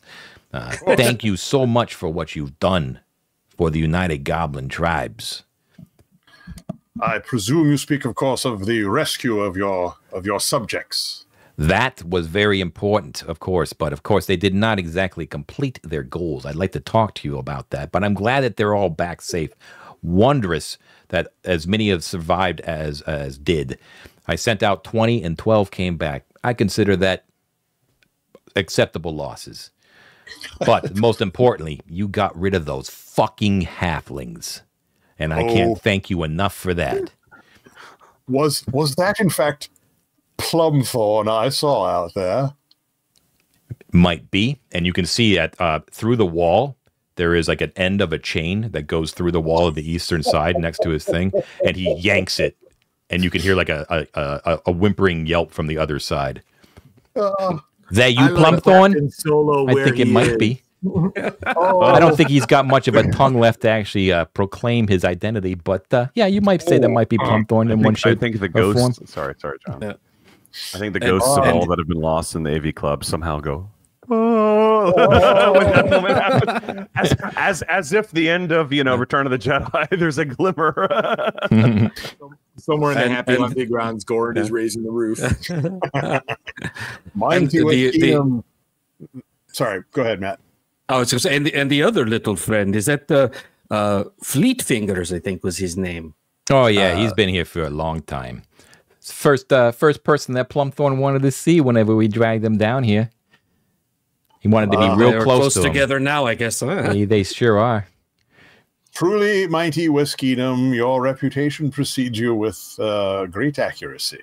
Your vengeance is most meet, shall we say. Indeed. I've heard quite the same of you, Mr. Gobliano. Some of Harib's troop told me that they heard word that in one of your most recent ventures that you took out your vengeance on another fellow goblin, I hear. A sworn subject of mine who betrayed me. I think that you would not disagree with his punishment. I do not, indeed. In fact, it only raises you in my esteem all the more. I shall bow again. It is gratifying to hear you say so, my liege. I find that with a group of your capabilities that you might be able to serve me quite well. And I am honored that you have chosen the goblin tribes to be your allies here in Arden Vul. We can do much for each other, I feel. As I told you earlier, Harib, unfortunately, was not able to complete the mission.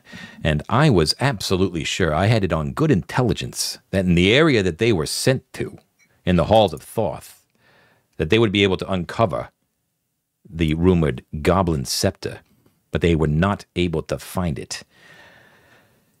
I am a bit, yes, Brother Lothar. Oh, sorry. I just wanted to know, did he dismiss the goblin carriers before he started going into it? I think we should usher all the little goblins out before he starts talking like this. You can if you want. Yeah. And then, I'm sorry, I assume you're about to do it, but if he doesn't offer a description of the goblin scepter, I'll ask for that. Yeah. Yeah, okay. So he tells you that I'll drop the voice. So he tells you that he's in a bit of a quandary because for the first time in many, many years, his authority has been questioned by one of the tribes, one of the clans, the Black Snot clan, led by a mystic named Gislu that he had never heard of before, even though he takes pride in knowing most of the goblins in his tribes. But this Gislu came to his attention because apparently they were spreading propaganda about the fact that he had no right to his throne unless he was able to hold the famed goblin scepter. And he says, unfortunately, no one knows what the scepter looks like. And he looks like heavily irritated by it. It's like, so anyone could go around and just bring up something that looks like a scepter and say it's the goblin scepter, and all of a sudden they get to be king. It's fucking ridiculous. So he says, if you know what would really be useful is, one, if you could find me that scepter, that would be great. Barring that, if you could maybe do something with Gislu, that would also be super fantastic. As it is, I already banished her, and they're wandering around, from what I heard, somewhere near the in the court of the Troll Thane. Now that doesn't make me particularly, doesn't put my mind at ease, you might say, because if she starts whispering things to the trolls, see, and he kind of nods towards the door where you knew that those big guys were. I thought those might be trolls. If you don't know already, the trolls are the ones that are really in charge of Arden Vul. They're by far the most powerful faction. And if I get some upstart starts making noise about the fact that I don't deserve my territory, things could go really, really bad for the goblin tribes. You know what I mean? They sound like a bunch of scabs to me. Mike, great boss of the Soprano clan. Would it be useful to you if we were to commission a most regal scepter for you, made of gold and gems, and then present it to you? since no one knows what the scepter looks like, would that be one possible alternative? The thought has crossed my mind, brother. But let me tell you this. My worry is that, and don't tell nobody else this. And you see like the advisors like looking at him like, be careful what you're saying, King. But he pushes forward and he's like, my worry is that Gislu might actually know what the scepter looks like. And if she does, and we come up with something that doesn't look like it, they're going to be able to claim that it's not the right one with authority. Yeah.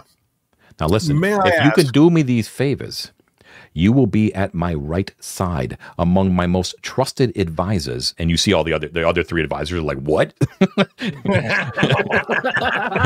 At the right hand of the king of the goblin tribes, advising me on all of the decisions made henceforth about the expansion of the goblin empire that you have allowed to occur.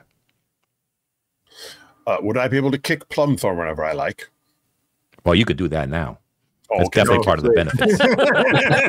He yanks the chain again. May I inquire whether you have asked any of these questions of Kerbold Khan? Has he? I don't know if you're. I'm sure you're very discreet, but he seems to be somewhat knowledgeable, and perhaps may in fact know. I have not deigned to ask that strange creature. I mean, most people here in the halls know that he's a man of commerce, that he provides services in exchange for information. So it's indeed not really his bailiwick, as they would say. Right. Well, you have tasked. Oh, yeah. Did you have your hand up, David? Yeah. I mean, I think you should ask, but I'm trying to find the name of the guy who had the platinum scepter. Oh, that was the bailiff. He just had a rod. He had a rod, but is there any first of all, guys, we have a whole bunch of books that might reference what this scepter is or like anything like that. But do any of your people, Great King, have any information about the scepter, like where it originated or who created it or when was it last seen or anything that might help us like spark that search? That's the reason I sent out the exploratory mission in the first place. I sent Harab and Lara Keem and the band out to the halls of Thoth because I had reliable intelligence that the scepter was somewhere near the Beastman precincts. Now, I know that you probably have heard, no doubt, with your interactions with the halflings and such, and with perhaps some of my own men up there in the Debouchemont area, that we're against these beastmen. But it's more... It's a complicated situation. I don't mind telling you. And he kind of like moves away from his advisors again. And he's like, I actually kind of respect them. You see, I like the whole military Arcantian thing that they're kind of holding on to. That I like that. I wish I had that with my own men. And I know that it's more of a dispute over territory more than anything. They worry about protecting their own, and I can respect that. Now, don't make any mistake. I want what they have. I want that territory. But I think that they're noble people. I think that they can be dealt with. And I think that they think that we can't. But I think, and he looks at you, I think that you can convince them of that. Now, they're led by some strange witch queen they call like Dino or Dino or something like that. I don't know. But the ones who are in charge of the military operation down there, it's a count. His name's Count Scleros. Got some sort of shaggy dog head or something like that. I wish they had cat heads. That'd be something. But they don't. This one's got a dog head. And if maybe we make some overtures to this Count Scleros. I've heard that he's a reasonable man. Ted, do you want to ask him if we can negotiate on his behalf, and would he honor any kind of like agreement that we posit? Yes. Oh, Great King, I hear all that you say. I agree in your assessment of the beastmen. I think it is fraught with peril, but they are likely to deal honorably if honor is given. Do I have your countenance to treat with them? May I act in your stead with your authority? Yes, you can. And I am so glad that you suggested it on your own. That would be very, very pleasing to your king. Misophase, if I have not already introduced him, is a very patient man and wishes to speak. No, it's fine. Much in the way that we've built a relationship ourselves with you, that is, and I gesture at the gold, been fortuitous. May it be true that we could, if these beastmen do not understand your sophistication, bring them, because clearly, and I kind of look around, they are mistaken. Also, that girl also no, but and with that in mind, a symbol of that sophistication might be worthy. Now, we could assist in this, of course. In fact, we might be able to assist in similar ways. I'll just share the goal without making an explicit offer. But I think something specific to you might also help my king, whether it's valuable or not, just to show that you are the cerebral type. Yes. What are you asking him? Sorry. Yeah, I don't know. You want me to give you something to give to them? Play one time. No.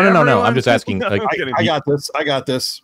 What my friend Misophase is saying in his fashion is perhaps we could take a token of yours with us as emissaries to the beastmen, some symbol of your goodwill, of your good faith, and of your shall we say, snot-covered goblin kind of thing that they expect, but something that in fact demonstrates your magnificence. He sort Is of that looks, what you meant by face? he looks around at the ground, like all the gold on the ground. He's like, well, we could take some of this. Who doesn't love gold? Everyone does love gold. I was going to suggest it, but love that idea. but also, no, I agree. Out of character, real quick. I think that's a good idea. If that's sufficient, that's great. But specifically, he was expressing concern and security. Who knows exactly about the beastmen looking down at them a bit. And so a token of sophistication is what I was suggesting. That might be as simple as Misophase or Brother Lothar, who speaks Mithric, authoring a letter in like a calligraphic way, right? Like the small things, whether it's like a gift in the sense of like a full token or just like a very regal, overly formal, but in a way that, yes. Like, and literally like our performance of it could be overly regal in that way. I've got just the thing, actually, now that I think about it. Below me, on the ground, directly below this court, there is the judgment hall. Yes. Ooh, yes. We got a number of problem folk down there being, worked on. One of them just happens to be a beast man that we found wandering the halls. Poor thing. Maybe you bring him back to his fellows as a sign of goodwill. That sounds I agree. very impressive. Yeah. You are most magnanimous, O Great One. May I make one more suggestion? O King, you need not agree with my meek, self. But before we do, perhaps we give him a bit of a feast, make him plump, make him healthy. You had to do what you had to do, of course. But if we show up with him and he looks a bit more rosy in the cheek and not so sallow, it might help our cause, yes? Sure. We'll go send him up to the witch doctors. Or you two look like you know what you're doing with the old healing salves and the potions and the whatnot. You do what you got to do. Sure, we could do this. It's a little bit. So yeah, it's settled then. Okay, you're going to be my ambassadors to the Beastmen. You're going to go take care of, Gislu. Maybe go smooth things over with the troll thing. Yeah, that'd be great. Thanks. Yeah, great. And make sure I get my scepter. So nothing too small to ask. Nothing too big to ask. My liege, forgive me. You ask mighty tasks. I hope that you understand this may take a couple of days. Forgive me, Mortis. I forget myself and I have been rude. You have already done so much for me, and you deserve a token, in fact, multiple tokens of my appreciation. And I do indeed have that lined up for you. And he snaps his fingers. And poor Palestri was like ancient. He like gets up on his one leg. You know? He's like, yeah, boss. What do you need? Behind the curtains, Palestri, I think we agreed on what we were going to be doing here. Yeah. Yeah. So he swishes back these purple curtains and disappears behind them. You can hear the distinct sound of what sounds like a helmet's visor being lifted, like an ancient visor being lifted. Some rummaging around, and then the visor closing again. And then Palestri walks back in, and he's in his two hands. He's carrying or I should say under a shoulder because he has a crutch in one hand. Is a velvet bag that is heavy and weighted. And the king rises up and he sort of props himself up on these pillows behind him. And he says, first of all, I want to assure you that you have my personal protection here in the Goblin Halls. If anyone fucks around with you, they're going to answer to me.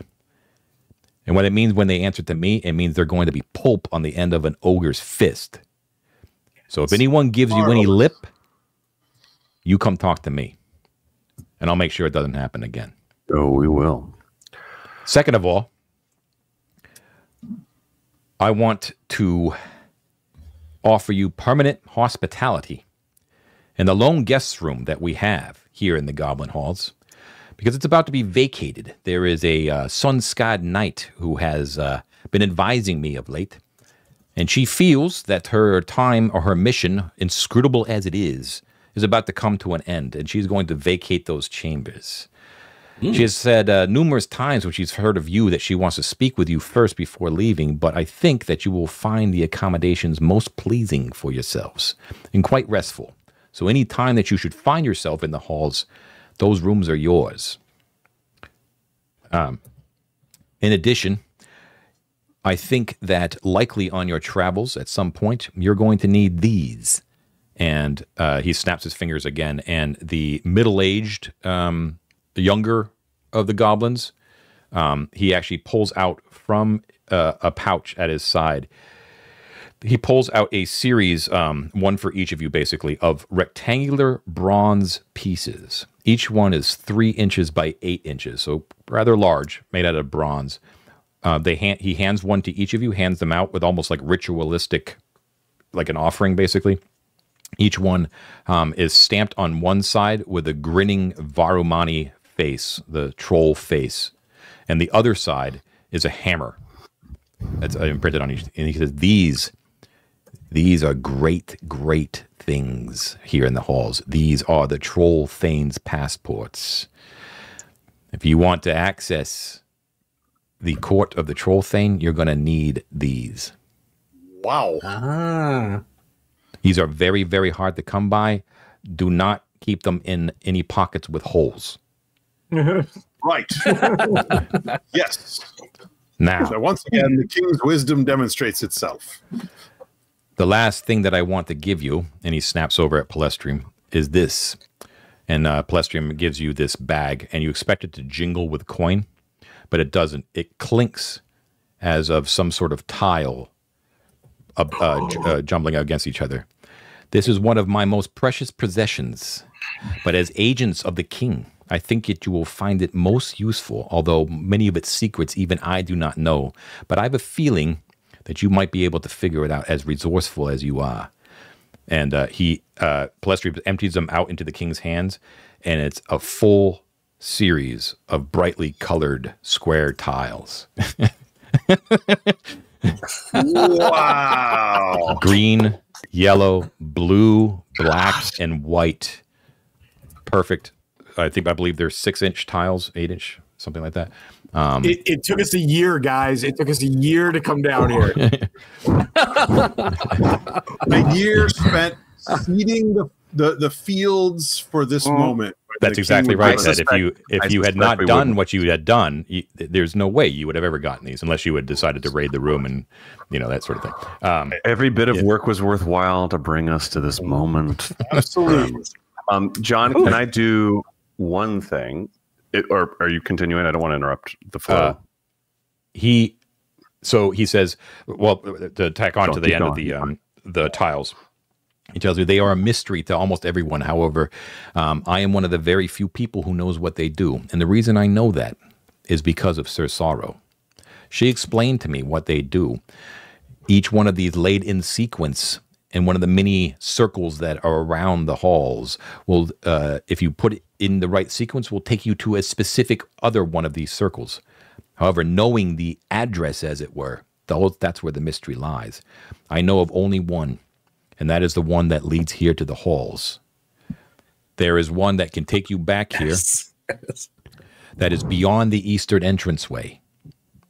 Just beyond the halls themselves, there is a ring, and I have the address of tiles for that ring. So anywhere that you are, anywhere in the halls that you find the ring, if you lay them in this sequence, you will return to your king. And that sequence is, my lord? Thankfully, once again, I owe it all to Sir Sorrow, who, in her inscrutable way, knew the address. Be careful when you talk to her.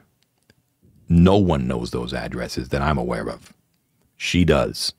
She knew this one. And that address is black, red, yellow, green, blue, white. And he kind of lays out the tiles on his bed in front of him in that sequence. So that is the... Oh, wow. We have 2 addresses that we need, though, correct? We need one to the entrance and one to here. No, yeah. This is the... He's basically saying we could always get back to this place, correct. Right? That's correct. Right here, but... Oh, okay. Okay. As an aside, guys, we also have the address to the Cult of Arden. Mm-hmm. Mm-hmm. We do. Where did we get that? How did we get the address? In the book, originally, it's back in our notes. From we used the library fire pit instead. Yeah, the library. We used fire pit. We in the library we have the address to the Cult of Arden. So, it's a small token of my appreciation for what you've done, and I cannot repay you for all this additional gold as well. But I think that this is a start of something very fruitful between our two peoples. One thing, guys, I would like to do. I have to check. Can ventriloquism occur quietly? Like, can I whisper through the ventricle? Shit. Uh-oh. It's not a bad thing. It's not a bad thing. No, but it's not a bad thing. If you cast a spell, David, it's apparent. Like, it looks like a spell. Yeah. Okay. Well, I could just ask, but I don't want his advisors. I could pass a note. I'll reach into Andreas' sack and say, "It's not a bad thing. It's a good thing." I think I know where you're going. Maybe not. I don't know. I'm passing if out. I may. Oh, Okay. Go. Dear King, I mean, I'm very excited to be part of this new relationship. I'm a big fan. And there's one more thing, one more gift that I was saving for you. And we were out traveling. I lost my favorite hammer. It's a thing. But while I was looking for it, I found something for you. Just a minute. I'm going to reach into my bag and get it for you. Just 1 second. It's back here. Matt, for those listening, Matt is physically getting out of the chair and bringing back his cat.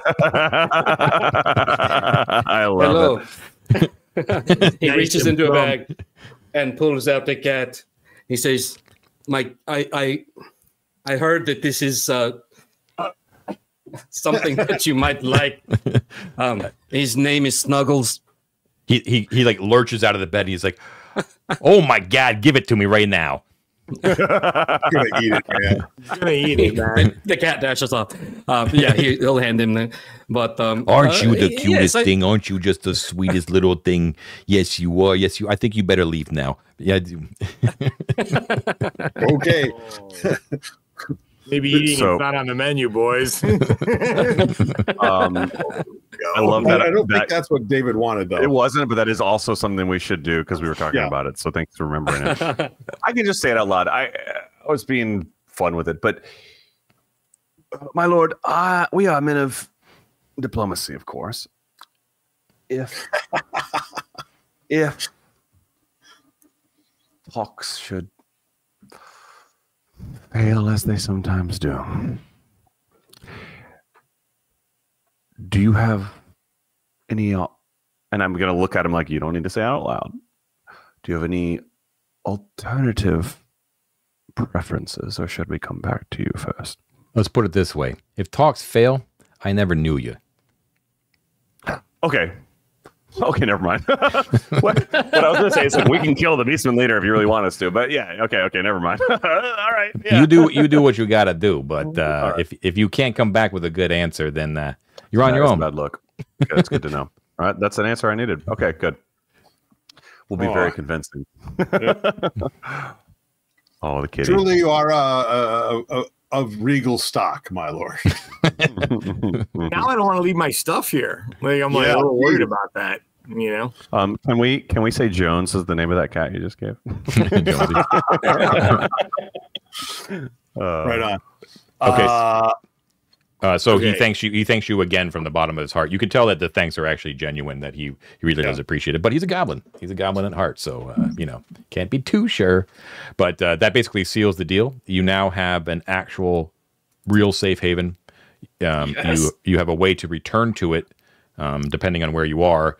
Awesome. And I did say this on the Discord. I don't think I actually said it on air though. But as long as the alliance is maintained, and that the goblins have their existing territory, the safe haven extends all the way to the base of the pyramid. So that those 3 layers of the debouchement, the wet caves with Killick, and then the goblin halls are all part and parcel of the same safe haven. So if you wanted to rest back up in the debouche, that now counts as a safe haven because there's a direct line now that connects those. Okay. And in the spirit of that, obviously to preserve what we have already, we want to have like an alliance or a armistice with the Beastmen because we don't want them like barging in. Right. If we were to negotiate a good enough alliance, would it extend to allied territories or would it still be just goblin? It really depends on the geography of what you did. You know what I mean? Like how that all parts out. Yeah. Yeah, so that is true. Like the place is well guarded up at the debouchement, but it does abut against an enemy territory to the south. So probably too, because the whole area to the west is full of like yuckios, you know? Yes. So that place isn't like, the thing is, it's heavily guarded by the goblins, though, right? And you sealed that alliance. So the reason I wasn't going to give you to you right there in the safe at the debouche is because you never know with the goblins, right? Like you needed to seal the deal with the king. That's been sealed. So I'm going to consider it a safe haven. But if circumstances dictate that any of the surrounding enemy factions decide to make an aggressive move, then those particular territories will be cut off. Because you are in the middle of a dungeon, right? It's Gosterwick is one thing, the Goblin Halls are another, right? Right. But I just want to point out one thing, guys. I've been running this whole session just throwing XP down the toilet. I'd really like to rest. You should just go rest. I think I'll level now, right? Because I played one session. No, we haven't rested. So that last level, you're in the same boat I am. Yeah. So do you want to rest down where everyone else rests down in the main halls, or do you want to go talk to Sir Sorrow and move into your talk to Sir Sorrow and move in down there? More XP down. I would agree with that. Although, just to sort of metagame a little bit, like we're running close on our time for the night. Yeah. So I'd say, John, is Sir Sorrow likely to be a short conversation, or is there some other thing we could do down in the Goblin Market that we could do short and then come back to Sir Sorrow next time? Should probably maybe start with Sir Sorrow next time. So if you want to rest, we can just call it we'll do the rest stuff right now and call it a night. Cool. So you want to go back down. So you make your excuses and you leave. You can tell that all 3 of the advisors are a little bit more wary about you than the king is. But the king is fully convinced that you guys are the bee's knees. And he, as you leave his presence, he kind of crawls off of his bed and just sort of wallows in those piles of gold like Scrooge McDuck. He's very happy. So you already got the XP for that money, but that money, however you mark it, is no longer yours. That is gone. Yeah, I've got that recorded as gift for Goblin Tribute. How many Thane passports did we actually get? 1 for each of the present PCs and retainers. Okay, so So 6. Gangrene, 6. Avaricious, Misophase. I don't know Mike's character's name. 6. Lothar, come on. Lothar. There's 6. And then Strong who's the other name. retainer with Strong us? name. Who's the other retainer with Njal. us? Is Njal? Njal. Njal's Njal. with us? Okay, The so names aren't on the passports. You just have 6 of them. Okay. Okay. One other thing, Ted, before you do the bookkeeping, we discussed the king offered some of the Solidai as part of our Beastman. Yeah. We don't have to, I don't think we need to figure that out now, but just like don't like sweep the sheet entirely. Like keep in mind what is involved there so that if we have the conversation later, we can have a more specific one. Right. Yeah. It just you could definitely make note of it. Just remember that is not money that you can spend anymore. No, of course. I just didn't want us to totally sweep the book. Okay, so Thanks, you make Dad. your way You're the back best. down. You basically have to backtrack, and unless you want to take the bridge, which all the goblins encourage you to do. I want to take the bridge. Why not? What's but wrong with the bridge? I could take the bridge, right? Like I'm a little goblin. I can take it. I'm just speeding things up because we're about to. Okay, fine. But you make your way back down to the goblin, back down to the goblin halls. It appears that as you were traveling through, actually, you probably would have heard as you were traveling through the corridors, because each of those corridors sort of opened up to those ballistae platforms, right? That the king makes another pronouncement, and you kind of hear it way off of the distance, muffled, as you kind of move through the corridors towards the east, that his protection has been laid over these particular people, and that you will do them no harm, or you'll answer to me. Basically, what he said, that you treat them with all kindness. He does not offer like free reign of any services, or like, you know what I mean? Like you still got to pay for everything, if you want something for the merchants, but he tells everyone not to harm you.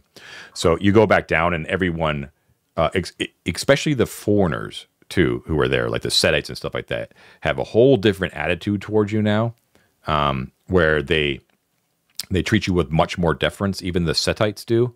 Although they still don't approach you, but they kind of back off a lot and kind of watch you from the shadows, where they used to be just kind of strolling around like they own the place. As you leave the presence of the court itself, the two Varumani nobles, like those two, just sort of where they didn't really look at you at all the first time, definitely watch your passing as you move away, and whisper to each other. And then Cersaro is nowhere to be seen. So you go back down and you bed down, and you hit it for some rest. So by the time I would say you're done with the audience with the king, it's probably about noon. But the whole thing has been rather exhausting. You're running on adrenaline right now, and you're pretty happy with yourselves, which you should be. Yeah, Indeed, we are. So is this a place where we'd be able to do things like buy rations and stuff too? Yeah, we'll go into that with the market, because there are cool things to mention with it. It's not just like a typical adventuring equipment market. There's other cool stuff here. Okay, cool. So we'll do that next time as well. So we can do like shopping and resupply and talking to Cersaro next time if you like. And or just do whatever you want to do in the Goblin Hall. There's lots of cool stuff that you actually came across this session too. You rest. So let's do that for the last 10 minutes. So both Lothar and Misophase just go immediately up to a second and third level, respectively. All right. Right? Yep. Right. I was already second, I thought. And now No, Second, you go to second and third, respectively. You're third. You He's go second. Lothar. I thought he was above me. Cool. All right. Yeah. So let's do Brother Lothar first. I'll just roll my hit points. Hell yeah! 6, right, maxed out. Nice. Great. Well done. Nice. Well done. You get a con bonus. I don't. Everything's coming up Millhouse. Okay. We're all don't. going to die very soon. It's going too well. More But importantly, I got a first level spell, which I'll take light. okay.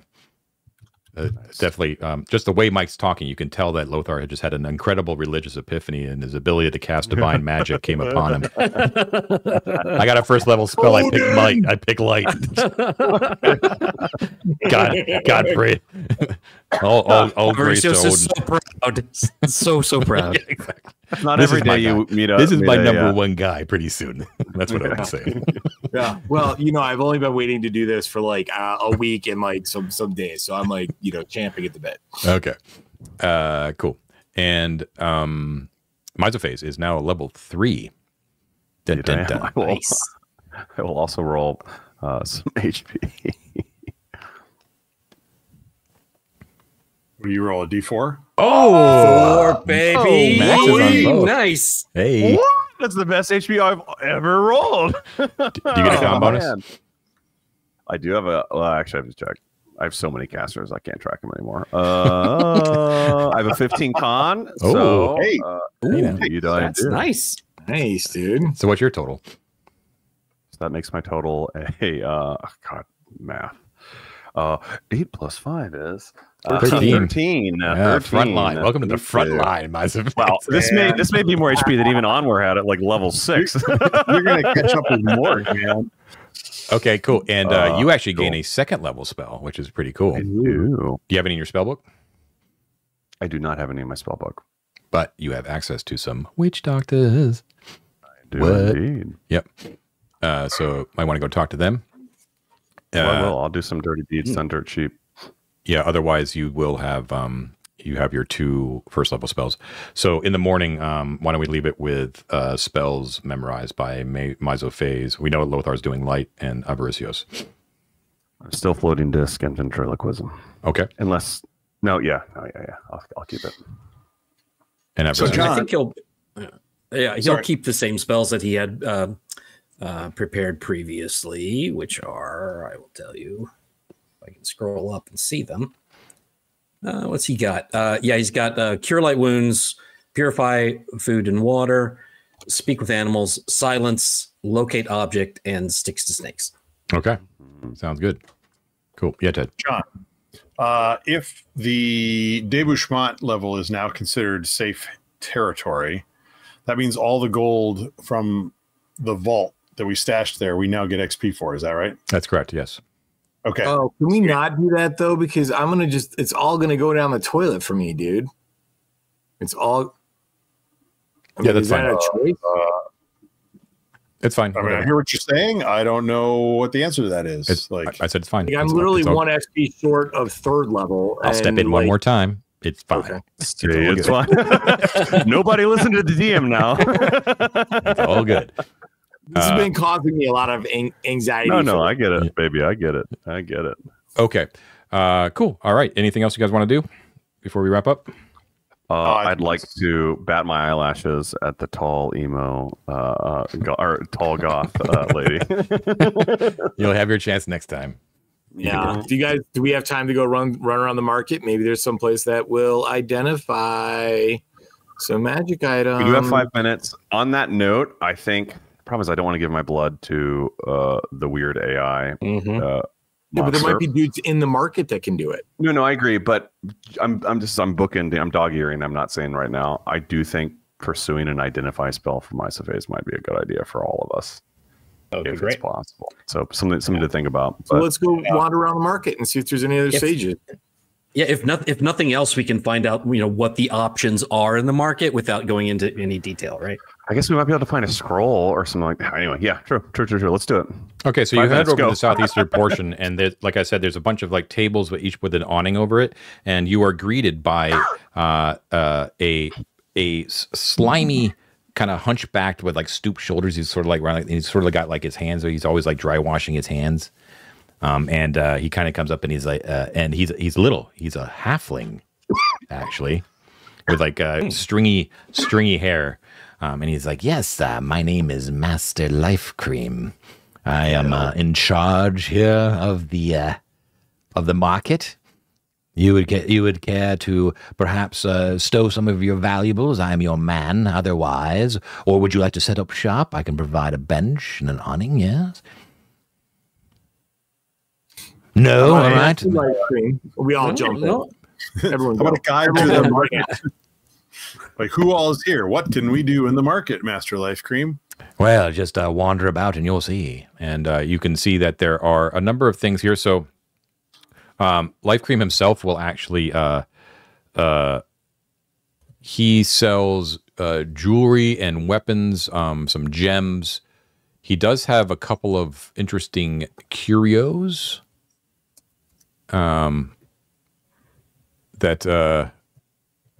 Some interesting, just some interesting odds and ends that he's come across. There is a goblin brewer named Jobim. Got a variety of different sorts of brews. There is an artist named Temrin, who is a goblin.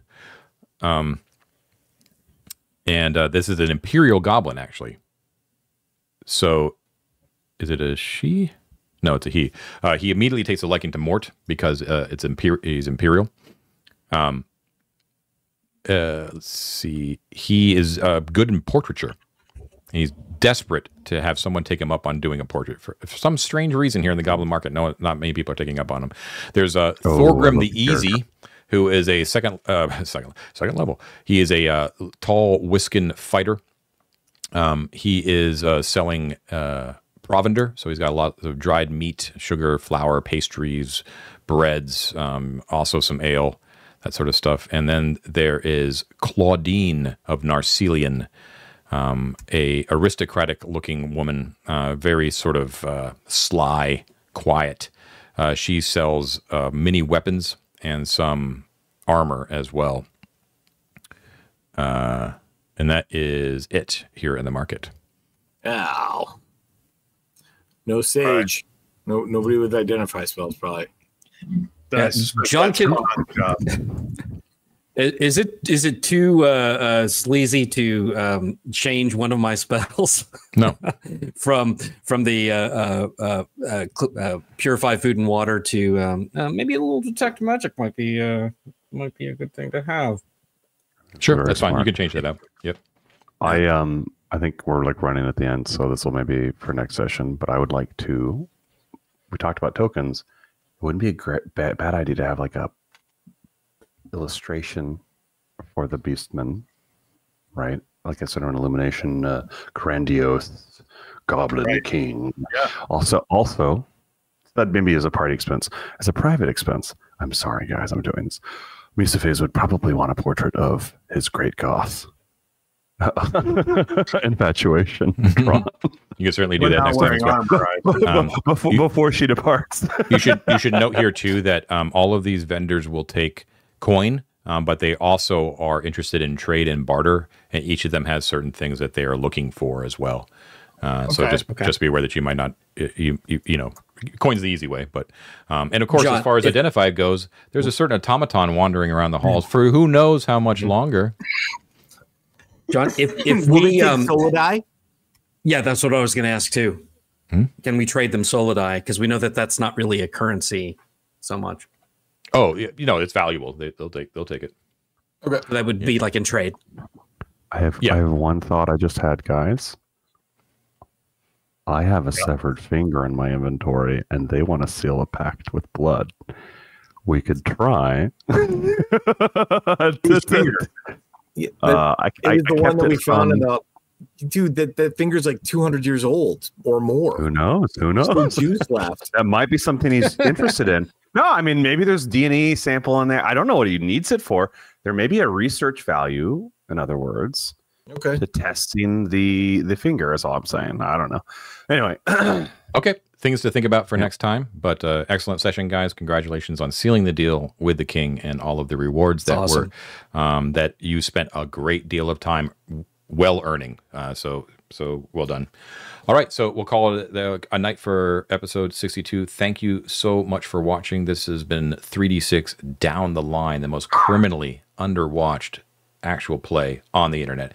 Please do not forget to like and subscribe, and don't forget that you can sign up for our Patreon with a bunch of cool benefits, including some of our secret hidden channels on our publicly available Discord, where we talk 3D6 DTL, Arden Vul, and Dolmenwood all day long. And we couldn't do it without our Patreon support from our explorers, delvers, and especially our Conqueror tier patrons.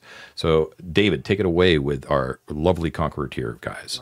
Thank you all. We have Chad Cartier, Magic Meat Machine, Dale Brady, Tom Leary, Phil, G Tokyo Time, Terry Barney, Eric Lawson, Mando NZ, Faisal, James Stoic, Robert Valdez, Eric Lawson Grunt, Andrew Stroker, MM, Michael Schilling, Stefano D'Amelio, Summon Toast, Adam the DM, Jim Cutter, Scott Yearsley, Mech Jack, Kick, Maniac, Dire Grew, and now, the most important, our Mats.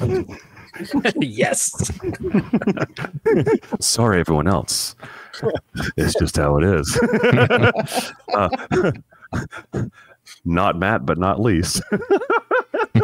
Great name, Matt patron, Mason. whoever you are. Matt Mason, good name.